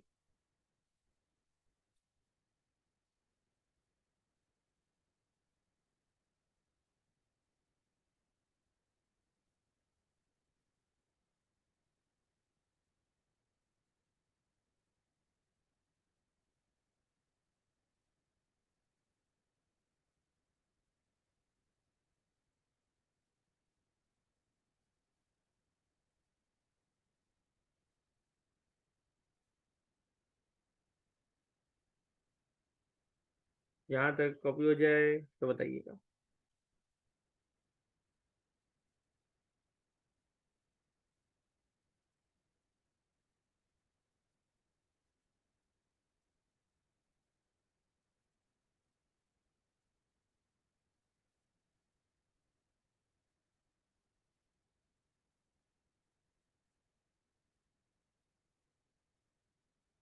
हो गया कॉपी।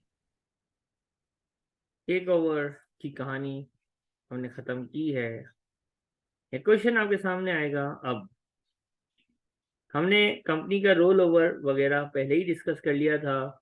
ये जो नीचे का है ये हम पहले कर चुके हैं जब हमने एसेट का बात की थी। लास्ट क्वेश्चन है, फिर हम देखते हैं आगे। जरा इस क्वेश्चन का रीडिंग करना है, मैं शेयर करता हूं इसको। इस क्वेश्चन में कुछ इंटरेस्टिंग है। इंडिविजुअल में पढ़ा है, लेकिन अब इंडेक्सेशन के साथ उसको सॉल्व करना है। क्वेश्चन पढ़िएगा, देखिए क्या है।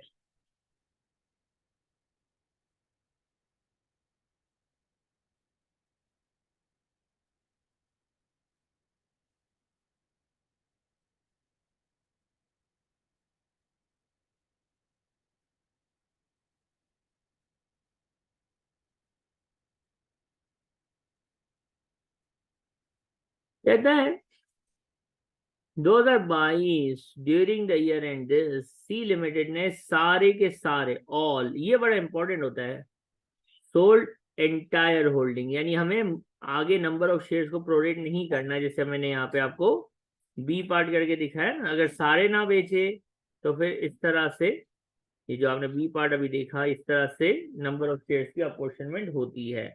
अब जरा ध्यान से देखना, सारे के सारे शेयर्स बेच दिए। अब ये जो कंपनीज का सीजीटी है ना, ये एमसीक्यू में भी आ सकता है, एमटीक्यू में भी आ सकता है, लेकिन आमतौर पे जो कंपनी का सीआरक्यू होता है ना 20-15 मार्क का, उसमें ये आ जाता है। आमतौर पे कंपनीज का सीजीटी कंपनी के सीआरक्यू में आ जाता है, और इंडिविजुअल का सीजीटी सेक्शन ए और सेक्शन बी में होता है। ठीक है, ये एक एग्जामिनर की प्रैक्टिस है, जरूरी नहीं है वो इसको फॉलो करेगा, लेकिन आमतौर पे ऐसा हुआ है और हो रहा है। ओके, शेयर्स हैं और पुराने हैं, दिसंबर 17 से पुराने हैं, तो कॉस्ट नहीं, इंडेक्स कॉस्ट लेंगे और कहानी खत्म हो जाएगी। करेक्ट। अब समझना है, इसने खरीदे थे बीएनबी के शेयर, सुभान अल्लाह, लेकिन बेच रहा है पोरस पीएलसी के शेयर्स। ये क्या मजाक है? तो मजाक है, बीएनबी के शेयर्स खरीदे थे, बीएनबी के खरीदे थे, बीएनबी पोरस बन गई होगी, यानी पोरस ने बीएनबी को खा लिया होगा। बड़ी मछली छोटी मछली को खा जाती है, इसको टेक ओवर बोलते। अब जब कंपनी ने दूसरी कंपनी को खा लिया तो क्या हुआ? टेक ओवर हुआ। जब ये टेक ओवर हुआ था, तो हमारे जो हमने खरीदे थे 20,000 शेयर, जिसकी कॉस्ट क्या थी? कॉस्ट बताना। 20,000। कॉस्ट भी 20,000 थी, और इंडेक्स कॉस्ट भी क्या थी? फॉर्मेटिंग कर देते हैं, ठीक है, और डेट भी लिख देते हैं। डेट क्या थी, कब खरीदा था? अप्रैल 2007 में बीएनबी के शेयर्स। ठीक हो गया। अब टेक ओवर होता है जुलाई 13 में। जब जुलाई 13 में टेक ओवर होता है, तो हमारे स्टेप्स है ना, स्टेप्स के मुताबिक हमें पहले क्या करना है? टेक ओवर की वर्किंग से पहले एक अदद छोटा सा नन्ना सा प्यारा सा इंडेक्सेशन अलाउंस इंडेक्स कॉस्ट पे लगाना है। कौन सा फैक्टर लेंगे?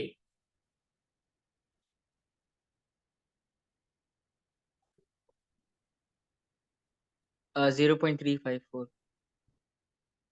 एक ही फैक्टर दिया हुआ है, तो मजबूरी है, पेपर में एक नहीं दिया होगा, पेपर में रूल है वो आपको पीरियड वाइज देगा। ये ऐसा क्वेश्चन है, इसलिए इसमें एक ही दिया हुआ है। क्या आंसर आएगा?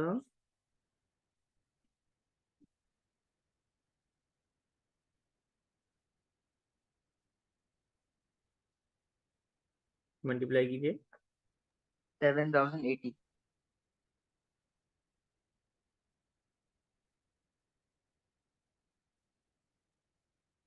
7,080। 7,080।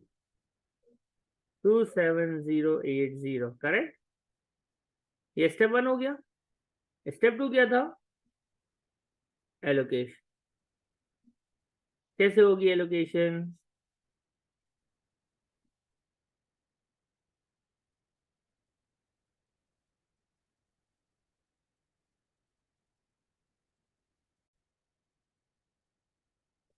Allocation, right.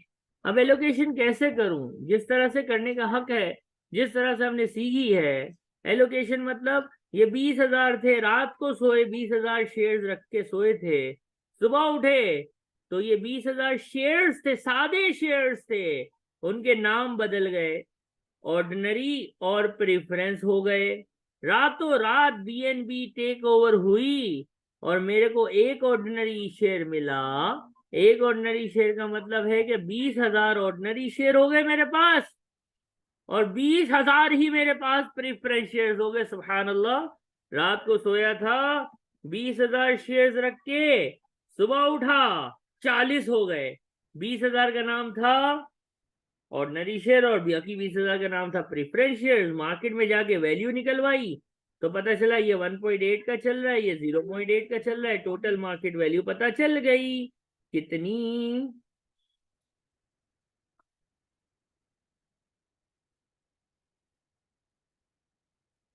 20,000 वाले की मेरे सामने 36 आएगी, 2 8 16 होता है, तो 16 और 2 52, 50,000।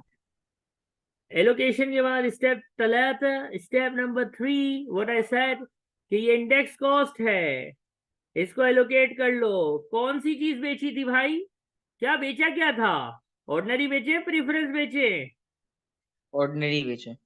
तो ऑर्डिनरी बेचे भाई, ऑर्डिनरी बेचे हैं सब के सब, ऑल के ऑल। तो ऑर्डिनरी की वैल्यू मार्केट वैल्यू पे एलोकेट करना होता है। ऑर्डिनरी की market value 52, total market value 52, ordinary की market value 36। The allocation, the allocated index cost is something something. कितनी है वो something? 18,747। 18,747, giving me chargeable gain of 5,6,2,5,3